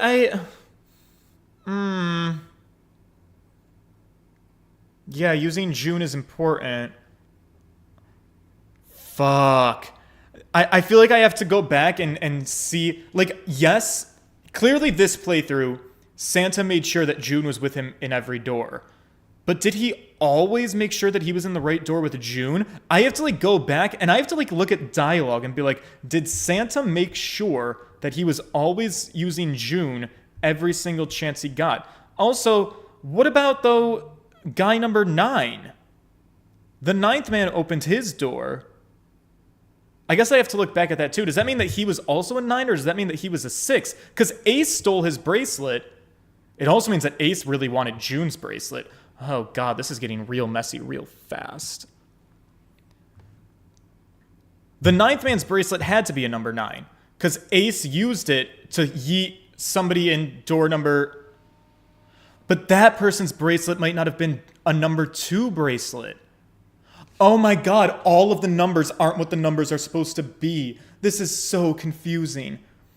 I was going to say, well, the 9th man's bracelet had to be an actual number 9, because Ace used 9 plus 1 plus 2 to be 12 to open the number 3 door to push in Snake, but it wasn't Snake, it was somebody else who had a number 2 bracelet, unless it wasn't actually a number 2 bracelet, in which case maybe it was 6 plus 1 plus, that's 7, 8, 9, 10, 11, 12, plus 5. So maybe the fake person had a number 5 bracelet, but Junpei's bracelet is number 5. This is so asinine. Thank you. That is exactly right, 7. Santa's true number wasn't 3. It was 0. No way! Santa's 0? And June was 9, not 6. On the contrary, Santa was 0, not 3. Plus 3 and minus 3. They cancel one another out. Nothing appears out of order. So that means that even though he set the whole damn thing up, he was still playing by the rules of the nonary game the whole time. Precisely. So you're saying Santa planned this whole thing? I'm not sure if he acted alone or not, but I think it's safe to conclude that he is 0. And also, look, I get it. You have to progress the plot one way or another, but I don't understand how Snake is jumping to such a radical conclusion. So instead of the idea of that maybe there's 2 number 6 bracelets, or maybe the 0 thing is like a 0 bracelet that's been reprogrammed in some weird way, he was like, no, that is not true. It has to be, the explanation that is popping into my mind must be that everybody has only 1 numbered bracelet, and June's is actually a number 9, and Santa's is actually a number 0. Like, it's just so out of pocket. I don't... Huh?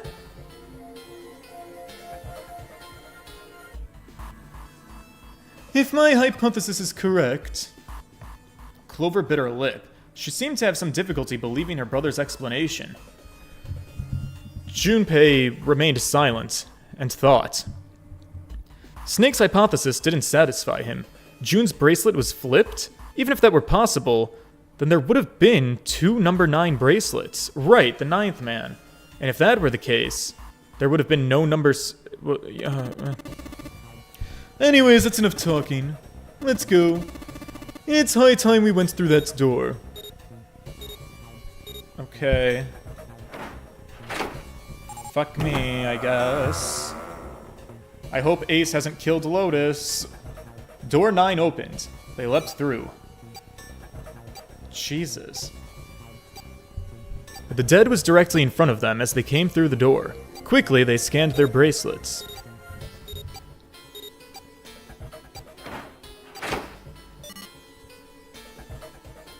And the detonator stopped. Ah, phew. After pausing for a moment to catch their collective breath, Junpei and his companions headed down the long hallway in front of them. At the end was a set of stairs leading down into the ship. It looked as though they led all the way to the bottom deck. They looked down. It didn't seem to be flooded. After deciding it was safe, they headed down the stairs. Before long, Junpei and his companions found themselves on the bottom deck. Then turned left into another hallway, at the end of which they found another door. And of course, there was a symbol engraved over the keyhole. It looked like the sort of harpoon one might use to hunt a fish. The kind with 3 prongs.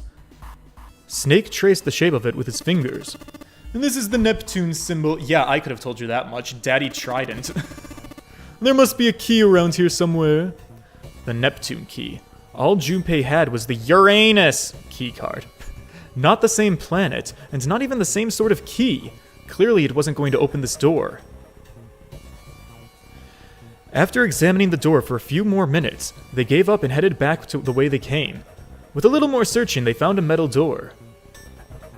To the side of it was a card reader.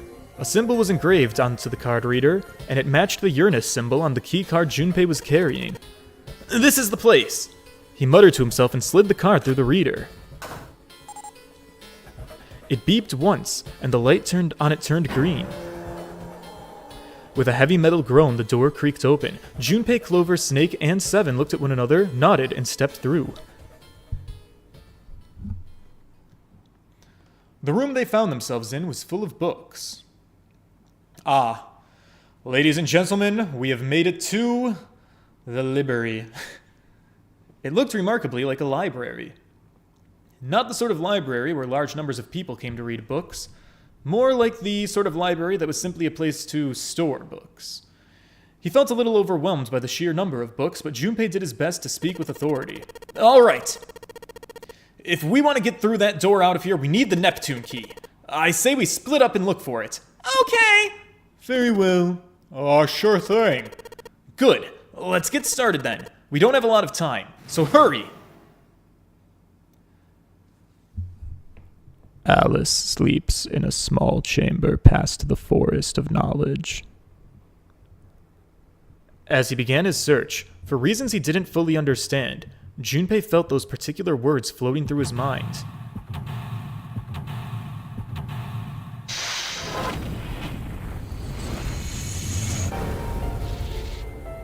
And they're doing all of this within 30 minutes? Yeah. This whole boat scene happened in 9 hours. What? I don't buy it for a second. Wow, this is kind of a cool room, honestly. Alright, boys, it's puzzling time. Let's get puzzling. There's a note on that table. Lights to the books? What does that mean? Interesting. Well, intelligence often hides itself in darkness. Have you ever thought about the pages of a book? Each page only sees what, maybe 2 or 3 minutes of light before the reader is on to the next? They spend the rest of their lives locked in darkness, rather like myself. Oh, you're like a book. Now don't get me wrong, I'm not complaining. I live in the darkness, yes, but that has gifted me with the ability to catch the truths others might miss. I can hear the voices hidden in the darkness, you might say. Alright, Snake, I do love you, but like, let's calm down on the showboatiness. Also, what is this music? Oh, this looks like a puzzle and a half. What's the deal with these titles? Oh, they're all just gibberish. What if we, like, switch them around? Yeah, if we move them around, maybe they'll spell something. Yeah, maybe. Let's give it a shot. Okay. We can spell the word nope. Right?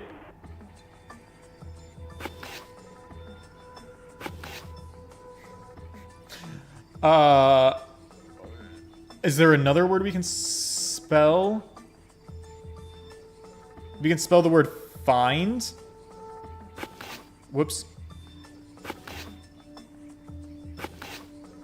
Open here, find bulk. Yeah, there it is. What about this? Ah. It looks like putting those books in the right order opened this thing right up. Heh, piece of cake. Hooray! You did it, Junpei! I guess that turned out well enough. So the letters from the title spell out, open here, find bulb. Yeah, go figure. Very literal, huh? The light bulb looks like it's brand new. And it's real big, so it'll make a lot of lights. Good to know. Okay. Anything else? Oh, energy theory, huh? I don't even understand the damn title. Looks like the shelf's all science and technology. Ooh! Okay. This book is called Mind Swap. You mean you could, like, change bodies with someone? I guess I wouldn't mind switching bodies with my brother, Junpei, much, but I'd rather die than let Seven switch with me. Girl, you want to be a boy? Oh, like I'd swap bodies with a brat like you. Oh, you just imagining it! You creep, being in my little tight, petite body. Oh, shut up, bitch! Children! God damn it! We're here to read some books. Kitab al-Azif. Man, they've got some weird stuff in here. I can't even pronounce this one. Who's that? Some famous guy? It's not a person's name, it's the name of a fictional book created by Abdul al-Haq. Jesus Christ. Snake. Like... Okay, let me be very fair here. I do love Snake as a character. He's a great guy, but like... Me, personally, I'm not a big fan of like when writers... They make one character just like... too much of any one personality trait. It gives me like Disney Channel vibes, and what I mean by that is both like stereotypically smart and stereotypically dumb when it's one note. You'll have a character who, because they're the nerd, they literally know every piece of information to exist that is completely random and arbitrary. It's just like, they are the internet. And it's just like, dude, that's not realistic. And then on the flip side of that, you've got the excessive dumbing down of characters, which is actually a real phenomenon called Flanderization, which is funny, because I think Flanderization is a concept that came from, like, Ned Flanders from, I think, like, The Simpsons. But little kid me, I used to watch The Sweet Life of Zack and Cody on the Disney Channel, and I think the first character that, like, I noticed in my childhood, by my own volition as a kid, I was like, wow, they really made her extremely dumb, was the character of London Tipton. And you'll see that, like, in season 1 of Sweet Life of Zack and Cody, London Tipton was always the dumb character. And so she, like, lacked a lot of common sense, but she felt like a real human person that was, like, a little bit of an airhead. But as the show went on, they kind of, like, infantilized her character, and they made her so excessively stupid that it was, like, she was like a brain-dead zombie walking around the show that couldn't do anything more than say, "Yay me!" Another really good example, I think, is Kat Valentine, Ariana Grande's character from Victorious. It's pretty much the same concept. In, like, season 1 Victorious, Kat was kind of like this girl who felt like a real teenage girl that was very bubbly and maybe a little bit ditzy. And then, like, as the show progressed, she became, like, it was just like, let's take her dumbness and just amplify it up to 11. I find it really annoying when, like, writers do that with their characters on both ends of the spectrum. I think it's really obnoxious when you have a character who's too stupid to function, and you have a character who's just literally Google itself. Like, calm down, Snake. This was a bit of a rant. I'm sorry. I'm getting a little lost.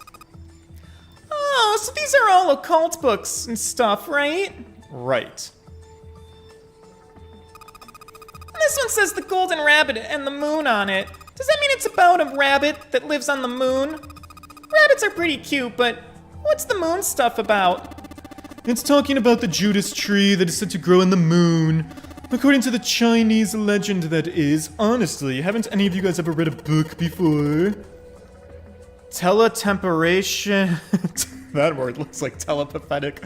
What the fuck is this one about? Oh, I know what telepathetic is, but I've never heard of teleprompteration machines. It refers to having the ability to travel through time. Right, okay. I don't feel like we're getting anywhere. Like, paleontology, I do know fossils. Is this just gonna go on? Can I literally click on every single book in here? Chat, you're gonna have to help me out here. Can I, like, maybe speed up here?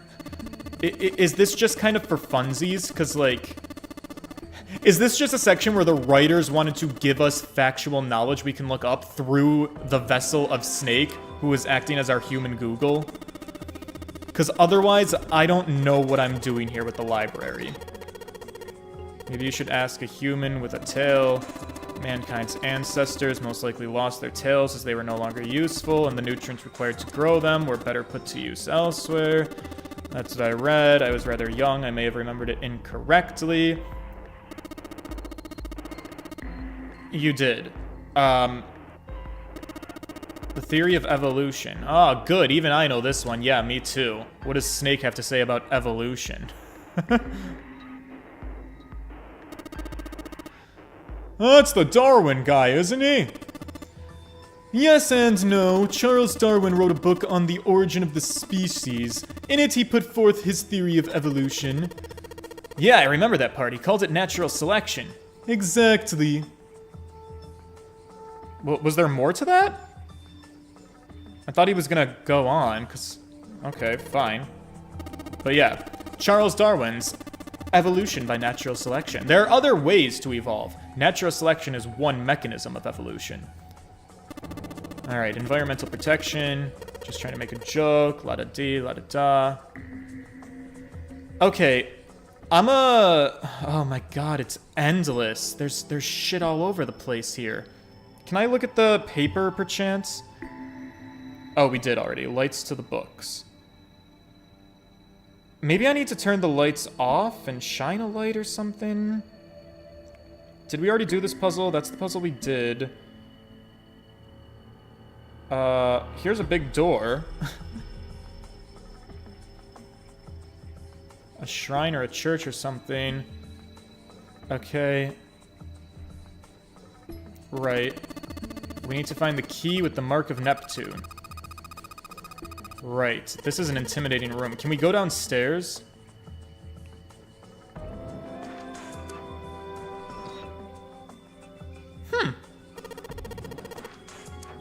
Dad kind? Oh god, what the hell is this? Wasn't that a German mathematician? Maybe it's a compilation of his work. Jesus fuck, guy. Who are you? Owen, huh? Owen isn't enough to go on. Perhaps it's about the English Revolutionary. Jesus fuck. Sheldrake. Okay. Doesn't seem like we're getting anywhere with any of this. This book is in German. Hallo Lieblingsmensch. Oh wow, something Snake doesn't know. Nice. Alright, I'm done looking at books. If I've learned one thing from this game, it's that books suck. Oh, the bookshelf has a sort of glass inlay. It's pretty big, but there's only 6 books on it. Kinda weird. It looks like there's something on the bottom. I can't really see it though, the glass is foggy. Yeah, what's this? Damn it, we need it's a passcode. Okay, what's this? It's a small enclosure with 9 sides. There are 3 of these things that look kind of like music stands. Am I supposed to put something on those stands? Something I need to find more items? There are dim lights on the floor. The dim lights are set at 3 points across the floor. There are 3 lights in this thing. They aren't very bright, though. Didn't we find some kind of really powerful light bulb? Why don't you put it into one of those lights? Yeah, why don't we? It'll get a lot brighter, but if there are 3 lights, that means there's 3 bulbs. That won't be much point unless we can replace all 3. Fuck. I understand. Okay. So... I guess, out of curiosity, if I click the padlock, what do you have to say? The kind of lock where you rotate the numbers around until you've got the right ones to open it. The hell is this? It's just like they gave us the answer. Guess I might as well give it a shot. What were those numbers that opens up the coffin? What was it, like 1, 4, 3, 2? I'm sure it's not being reused again. Like what? I don't know. Okay, that didn't help. So we have to find information pertinent to that. Shit, I might actually have to like look at all of these things in the library. I'm so... What? Is this why you guys said that the finale was gonna take me forever? Because I'd get stuck in the fucking library? There's gotta be something I'm missing, right? Maybe?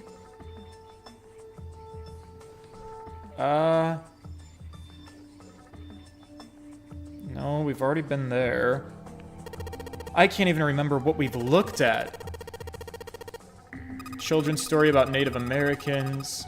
Do you think a book like that is suspicious? Maybe you ought to hold on to it. Oh, why is this one suspicious? Shit. So that means we really gotta like click on random things? This one says cultural heritage of Rome.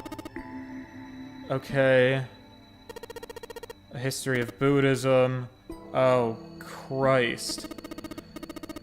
How are you gonna put a puzzle like this in a game where we're supposed to be like in a rush? Oh my god, oh my god, oh my god, I don't know what to do.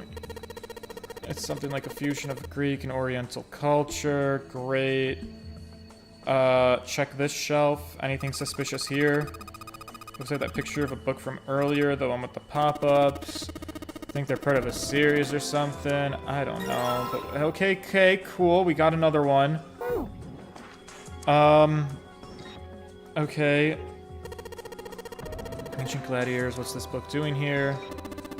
Maybe they were researching human limit. Fuck. I don't know. We just looked at this one. How did we just look at this one? How am I getting confused?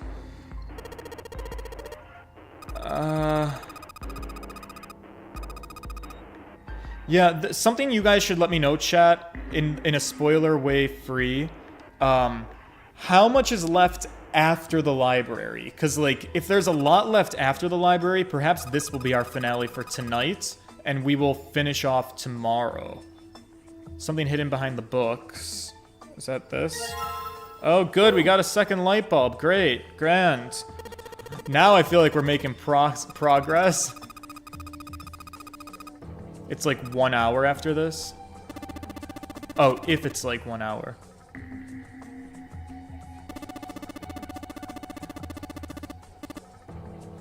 Okay. Is there another suspicious book or a light bulb? We've already looked at these. Oh my god, I don't even know anymore. Go back downstairs maybe? The Pythagorean theorem, it's a famous one. Okay. There's a lot after this puzzle, you're not even close to finishing. Alright, well, that's good. We were on such a roll, and I'm not gonna lie, the library is a bit of a slowdown. Like, why are they making me click on... Why is there so much fucking bullshit to click on? I don't know. Did anybody else find this room to be kind of annoying?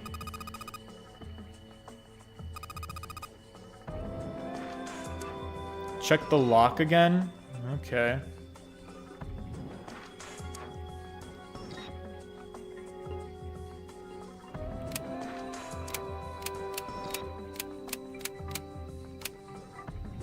I don't really know what to do with the... Oh, look at the books, you idiot. So... Astronomy, like, is it... 1, 2, 3... Oh, it doesn't even go... 5... No. 6... 3... I see what you're throwing down. 2... 4... 1... 5... Ha ha ha ha! You did it, Junpei! Nice. Okay. At least the lock's open.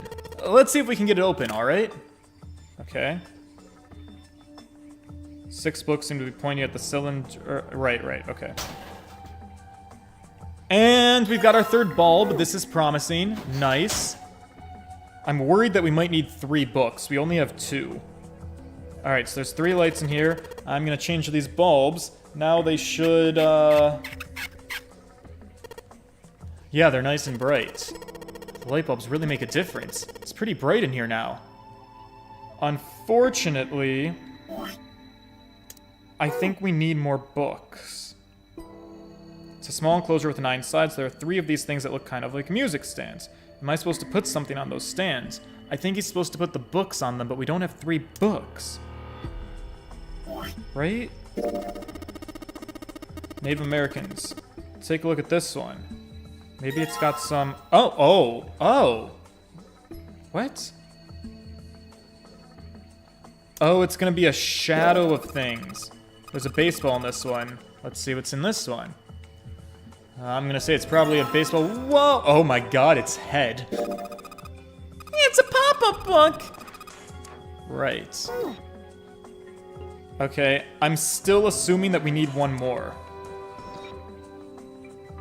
Kind of like music stands. Hey, Junpei! Do you think maybe you're supposed to put those pop-up books on the stands? Then you could open them up. Oh yeah, if we do that, then they'd make a shadow on the bottom there. True, but there's 3 stands. God damn, I gotta find 1 more picture book, boys. 1 more picture book. Where's the last picture book? How do I get up the stairs? Okay, there's the stairs. Oh my god, this place is fucking massive. Shelf has a bunch of books. I mean, we're looking for a book that looks out of place with a red spine. A red spine. A red spine book.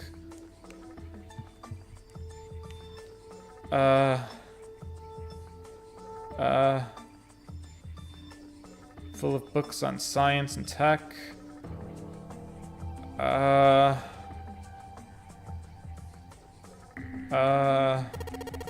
Energy. Oh, more tech. Okay, shortwave matter. What else we've got? It's giving me a headache. Yeah, me too, honestly. I'm getting burned out of my energy. The black hole hypothesis. Gamma ray astrophysics. Okay, it's an astronomy theme. That's cute. Out of place book. Out of place book. Anywhere. Out of place book. Fucking hell. Alright, chat. Listen, we got 10 minutes left in the stream. I don't care about cheating anymore. If somebody wants to Google it and look up... We got the Native American book, and we got the fucking, the baseball book. If I can be pointed into the direction of the third book, it'd be real fucking helpful. Fucking balls. What is this shit? Mother Nature.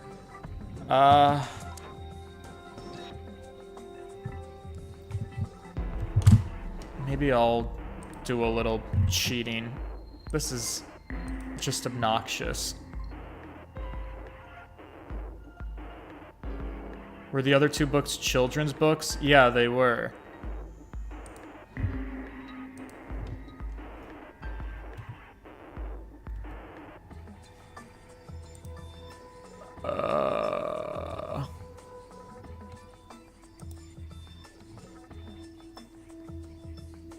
There's a bulb. Check the shelves.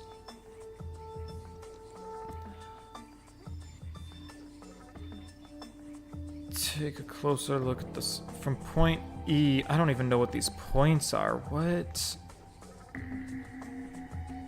I'm like trying to read a guide and I can't even figure it out. On either side of the metal doors, there were two books, according to their information. Did I get both? Is there one here? Aren't any other books that look suspicious? So I must have gotten one. Correlation of muscle bone density and muscle strength. You're just saying that because it says muscle. Hey, that's kind of a compliment in my world.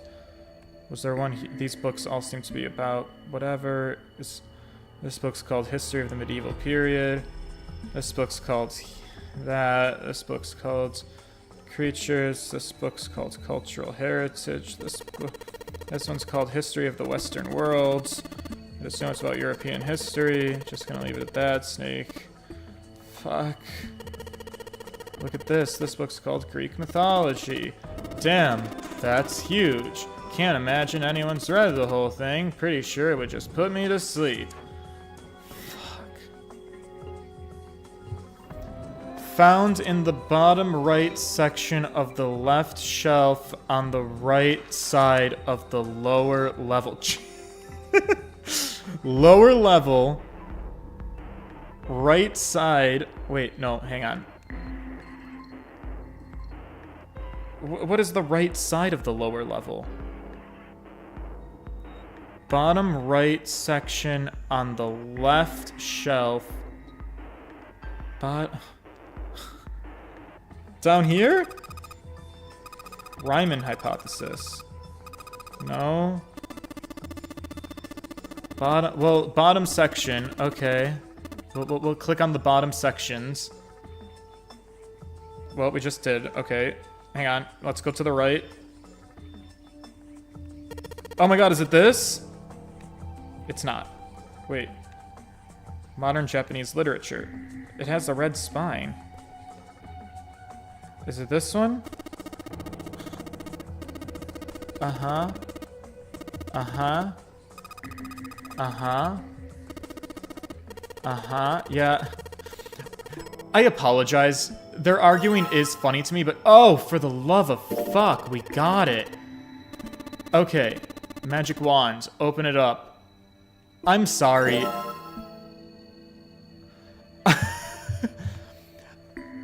I feel justified in like certifiably complaining about. This was a very obnoxious puzzle to do.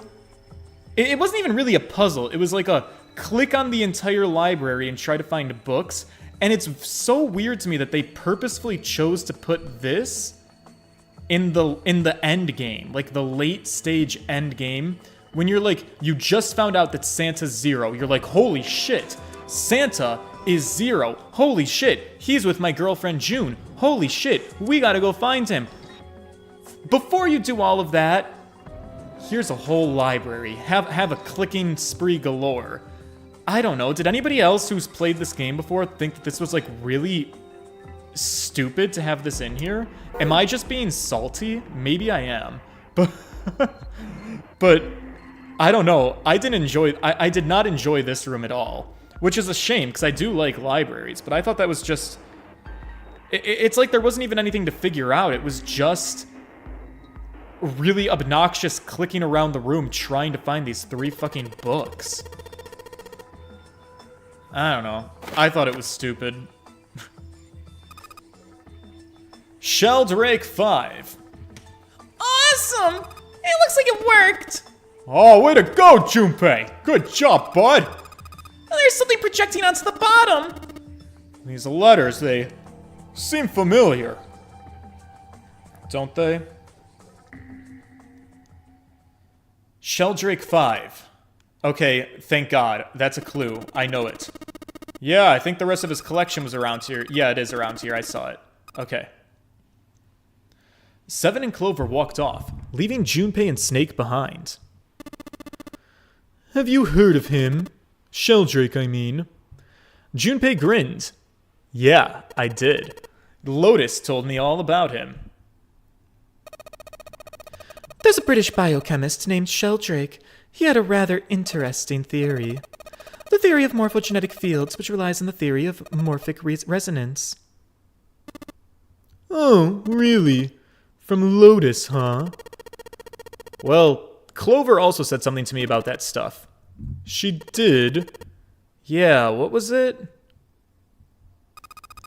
The ability to access a morphogenetic field is affected by a couple of things. It's an epiphany, and Man, these flashbacks are as obnoxious as Ace Attorneys. Oh, that girl. I told her not to tell anyone. What? Why? Junpei's eyes narrowed. I mean, look, I didn't push it because we're in a hurry, but I'm kind of sick of this. Alright, yeah, look, we are in a life and death scenario. I've been digging around through these books for the last hour, which is ironic because we only have 30 minutes to get out of this place. So quit playing the ballsy-ass maneuverability of I'm gonna tell you a little bit, but not enough because I'm mysterious and I'm Snake and I'm smart. I will throw you in another goddamn numbered door and get you to explode for real if you don't just tell me what the fuck you are. Talk to me about the experiment. Snake's shoulders slumped and he shook his head slowly. Snake had finally given up, thank God.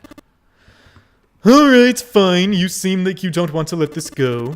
I'll tell you everything. But not here. Let's move to the top floor. Junpei nodded. With that, they climbed the stairs to the top floor.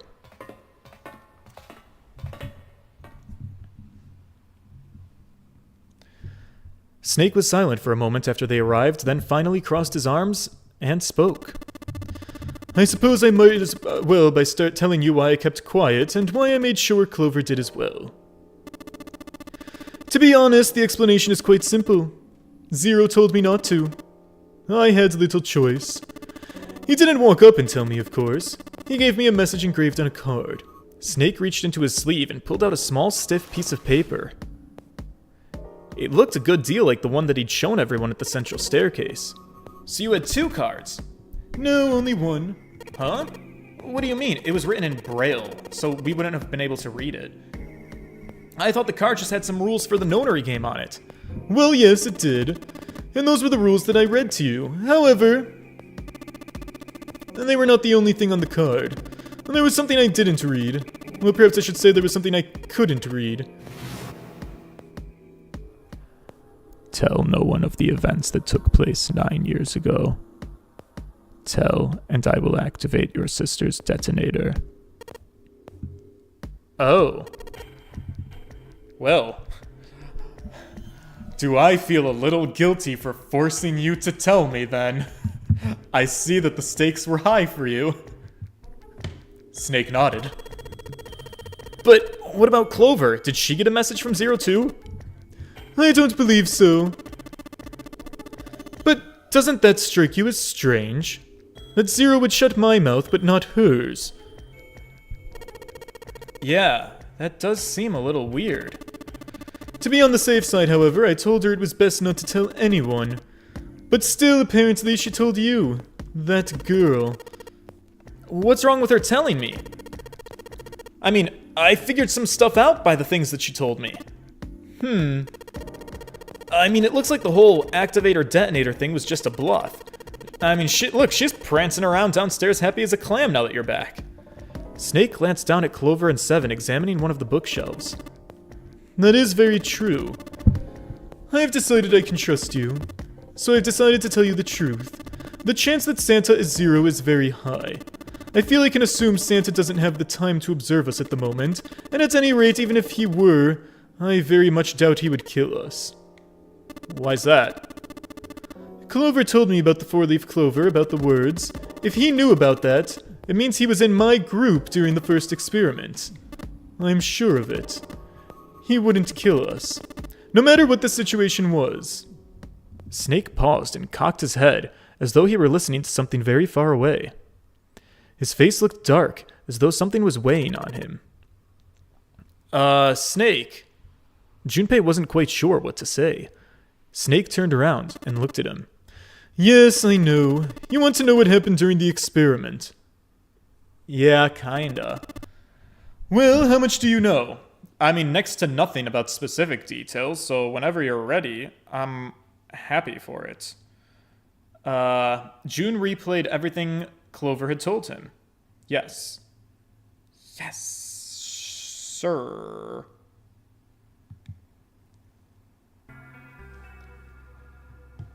The morphogenetic fields and the experiments 9 years prior that had dealt with it. How the experiment had taken place simultaneously at 2 locations, one being the ship, and the other being a building in Nevada, how they'd played the nonary game. He told them everything. And finally, he told them how a girl had died during the experiment. Oh, she told you all of that, did she? Goddamn bitch can't keep her mouth shut. Snake looked down, his face was tight. A slight tremor shook his body and he tried to hide it. He was putting on a good front, but even Junpei could tell he was holding back something deep and powerful. He made as if to brush something from his face and looked up at Junpei. At any rate, I know how much you've learned.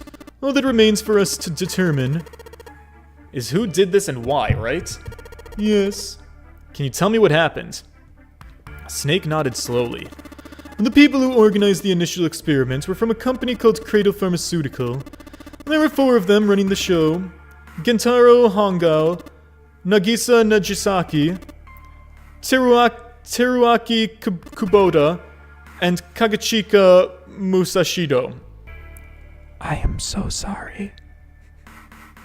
Oh, we get to see faces. That's Ace. Okay. Oh, I wish I could see them. I wish you could, like, get rid of Ace for a second. Okay. Hongao was the CEO of Cradle Pharmaceutical. This jawline. Najisaki was his right-hand man and did the lion's share of the planning. Right-hand man. I'm placing my bets. No spoilers. I think this is Guy X. I think right-hand man is who Santa, Zero. I think Zero tricked Ace into pushing his own right-hand man into the door and killing him. And, like, we granted, it's not a lot to go off of, but the jawline appears to kind of sort of match the jawline of the suspicious guy that was briefly shown in the photo. And it would make sense, like, kill your own right-hand man, I think. Kubota led the company's research and development division, so I could perchance, this guy looks old enough to maybe be our old guy, so maybe he's Guy Y. the old man who had the 0 bracelet and was already dead in the captain's quarters. And then who the fuck are you? Like, one of these people... We didn't see a fat guy, right? The majority stockholder.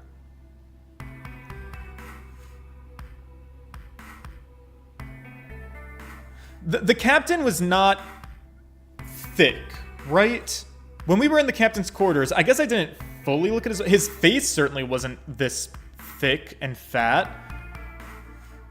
So then, I was hoping that the 9th man was going to be one of these people. Interesting. It was these 4 people who planned the initial experiment. Let me simplify it for you. Hangao designed it, Nijisaki put it all together, Kubota developed the technology required, and Musashido provided the cash. Okay. So, it's Hangao, Nijisaki, Kubota, and Musashido.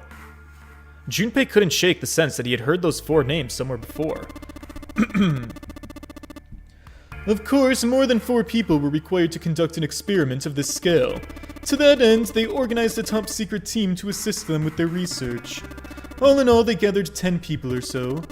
Those 10 completed their team, and they were able to begin the project. They named it the Nonary Project. You think that the guy on the right is the captain and the guy on the left is the 9th man? Well, then the captain lost some weight, I feel, but you could be right. The guy on the right could have been the 9th man, and the guy on the left, because that would make all 4 accounted for, and I do like all 4 being accounted for. So Thunder Phoenix, I do like your theory. The purpose of the experiment was to research the prospect of controlling a human mind through sheer will. The vessel, I suppose you could say, for control was the morphogenetic field. Why did the glycerin suddenly begin to crystallize? Why did the crystal structure of EDT undergo a sudden change? Why did the rats improve their puzzle-solving skills with each generation? Experiments with humans produced the same results. The more people who knew the answer to a question, the more people there were who could answer correctly without having seen the problem before. But why and how? The answer is that the shape of the answer has been stored in a field invisible to the naked eye, and through that field, the resonant event transmits information related to that answer. That's essentially the idea behind morphogenetic fields. Right, but it's just kind of a theory. Can't bring yourself to believe it? Not really. Let's say someone killed another person because the devil told them to do it. Yeah. Whether the devil exists or not has no... Wait, I'm sorry, I zoned. What did he say? Let's say someone killed another person because the devil told them to do it. Whether the devil exists or not has no relevance to the murder. Right. They believe the devil exists. Whether or not he does is immaterial, or they're just lying. So what matters here is that Hangao believed the morphogenetic field. Snake nodded. But I still don't get it. You said they wanted to figure out how to control people. Right? That's what you were saying. So how are they going to do that with a morphogenetic field? I'll keep that simple. Let's suppose 10,000 people solved a certain problem. The chance of you knowing that answer, even if no one has told you, will go up. Let's have another example, shall we? Say 1 million people were to do a handstand right now. Tomorrow, the chances of you doing a handstand would be higher, even if you had heard nothing of this hypothetical mass handstanding. Mankind's thought process and actions are all a part of a resonant event. All of that resonant events encoded in the fields are projected onto you. Of course, this assumes you believe in this theory. Do you follow so far? No. Yes. Let's say, hypothetically, that there was a person who had the same effect as those millions of people. What would happen? If that one person were to do a handstand, other people would find themselves wanting to do handstands as well. Can you imagine what a person with powers like that would be able to do? Right. And I'm not done. Imagine another scenario. Imagine another person. This is an ordinary person. Let's say he does a handstand. What if there was someone who could grab the resonant event he created by doing that, and use it to make other people do handstands? What would happen then? A person who has the power to write to the field, and someone who can read from the same. You could think of them as the writer and the reader, or the transmitter and the receiver. What would the world be like if there were people with abilities like these? I imagine it would be a lot like a video game, perhaps a visual novel style. Junpei thought about it for a moment. So the transmitter's resonant event can be transmitted through the field and sent to the receiver. You know what? All of a sudden, I feel like I was way too harsh with all the bullshit I gave Maya Fey for being a spirit medium. That girl was so much more grounded in reality. And then the transmitter can control the receiver however they wish. That's what you're saying, right? Yes, close enough at least. But that's just crazy. Well, if you want to prove that, then you'll have to test it first. At least that's how they thought. That's why they decided to do their experiment. That was how the Nonary project began. Snake suddenly looked very serious. Junpei, have you ever heard of the Gansfeld experiment? Junpei nodded. Yeah, it was an experiment in telepathic powers. They put a pair of subjects in separate rooms, and then they'd show one of them a picture and ask the other one what they saw. Interesting. I'm impressed. Yes, that's exactly correct. Yeah, so why are you bringing it up? It was used to screen subjects for the Nonary project. The hospital in a remote town was affiliated with Cradle Pharmaceutical. Hongo used it to conduct experiments on visiting children in secret. Ew, gross. Some of them he found had potential. He began to gather children that showed promise, children that seemed as though they might be able to access the field. Of course, none of them volunteered. They were kidnapped. His face barely moved as he spoke. There were 9 pairs of siblings taken for 18 children total. For reasons that were not fully understood at the time, each pair had 1 transmitter and 1 receiver. They were split perfectly. As such, the 18 children were split into 2 groups of 9. The children who were put into Group Q were the ones who were excellent at transmitting. They were transferred to the mock experiment building known as Building Q in the Nevada desert. The children who excelled at receiving were put in Group A. The members of Group A were placed on the former hospital ship Gigantic. From the experiments he had conducted so far, Hongo had learned the following. There are 2 things that can increase one's resonance with the fields. The first is epiphany, and the other is danger. Have you ever been faced with an especially difficult problem and thought about it very long and very hard until finally, an answer suddenly appeared in your mind? It may seem obvious to say so, but that is what he meant by epiphany. The information obtained through that epiphany can be easily transmitted through the fields, where it can be easily interpreted. Adding danger to that equation allows for even easier field access. Therefore, Hongao set up a number of puzzles across the Gigantic. The participants had to solve each puzzle before they could move on to the next room. Of course, he hadn't forgotten to include danger. More specifically, he had detonated a bomb on the hull of the Gigantic. The children in Group A were forced to play the Nonary game as the ship sunk. By forcing the children into a life or death situation, Hongao hoped to increase the likelihood of their tapping into the fields. The children from Group Q, on the other hand, were confined to the mock experiment building, Building Q. Building Q duplicated the interior and the puzzles of the Gigantic exactly. Hongao explained the situation to the children in Group Q. Solve the puzzles you find throughout the rooms. When you solve them, transmit that information to the children in Group A. If you succeed, they will be able to solve the puzzles and escape. But if you fail, the Gigantic will sink, and your brothers and sisters will drown. Do you know why the astronauts of Apollo 13 were able to return to Earth safely? It was because NASA had access to a replica of the Apollo 13 capsule. All of the equipment, the instruments, everything, all of it was identical. NASA was able to replicate the situation the astronauts were facing. By putting themselves in the same situation, they attempted to solve the problems they knew the astronauts were experiencing. And then once they had found solutions, they reported their findings to the men aboard the actual capsule. That was how they were able to return safely. It was the same with the Gigantic and Building Q. The children from Group Q had to use the power of Epiphany to solve the puzzles they found, and then transmit what they learned through the fields. Yeah, but NASA had fucking radio waves and, and like, communication devices. The children in Group A, however, had to access the fields to learn how they might advance to the next stage.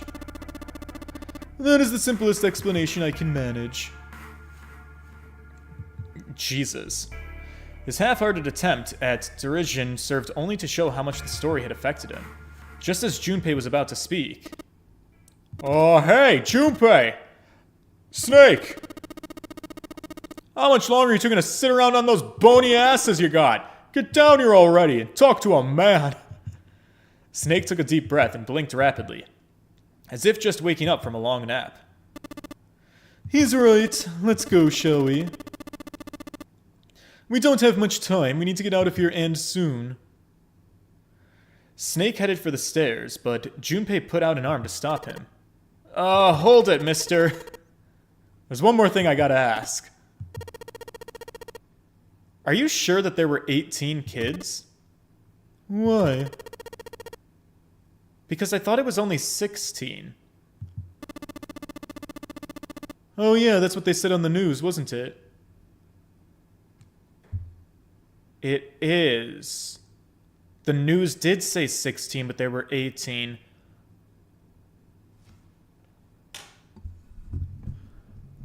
Is it possible that me and June were also victims who were kidnapped and put on the ship and don't remember? Oh my god, are they gonna pull a Star Wars on me? What if June is like my sister? Jumpy, you don't mind that I'll get soaking wet? Baby, I think I'd actually like it a lot. Sweet home Alabama. Yes, I have no doubt that 18 children were abducted and used in Hongao's experiment. After all, you couldn't exactly play a nonary game with any less, could you? Well, yeah, but... Are you saying that the news got it wrong? I am. There were 2 more children. However, they had no relatives that I'm aware of. I imagine no one filed a police report when they went missing. Oh, sad. They were brother and sister. Maybe it's not us. Maybe the people who were never reported were Santa and his sister. So they were, because Santa has already told us he has a sister. So I don't think it's our girlfriend who is soaking wet that is our sister. I do think realistically the 2 unaccounted for children are Santa and Santa's sister being the girl who died. Because we also heard that, like, his parents bid it. Didn't he say that? He told us he had a sister, his parents bid it, so he took care of his sister because he was her Santa Claus. And because he had no parents, there would be no one to report him missing. Because, God forbid, he had, like, literally any other human in his life. That's sad. The brother's name was... Aoi. Chat, give me my pronunciation. The sister's name was... Well, her name was... Snake couldn't seem to bring himself to continue. It looked as if what he was about to say brought him great pain. Her name was Akane.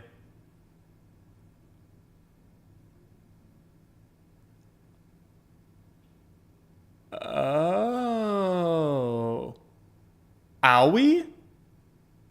Like when you get a booby, you get an owie? Or is it owie? Owie or owie? Also, okay, we're glossing over this huge fact. Her name was Akane? That was the girl who, let me be very clear about this. She died. Junpei felt as if he had been punched in the stomach. His vision went blurry, his head felt light. He couldn't think straight. Everything was blank. Had Akane Kurashiki died 9 years ago? If she had, then who was June? Huh? No. That's not possible. That can't be true. Perhaps there's 2 people on the planet that share the name Akane. I mean, Akane's not an uncommon name. If Snake had known her last name, that would have been a different matter entirely. So they shared a name. There were many other people who did as well. That doesn't mean anything. It was a different person. Of course, it had to be a different person. It had to be, because she's dead. Junpei shook his head, hard, and he pulled himself back to reality. Is something wrong, Junpei? Your breathing sounds strange. Right, they only know her as June. Then Snake had noticed. Junpei cleared his throat and tried to act calm. No, it's nothing. Really, I'm fine. Let's get back down there, okay? Snake raised an eyebrow but said nothing. He headed down the stairs, Junpei bringing up the rear. Guys, I figured it out. Maya Fey is on the ship channeling Akane. It's the crossover twist we never saw coming. Phoenix Wright versus the Nonary game. Thunder Phoenix 256. That would be a twist. He told himself he knew the answer already, but he couldn't bring himself to ask what the girl's last name had been. With every step he took, the cold, hard sound of feet against metal dug at his heart.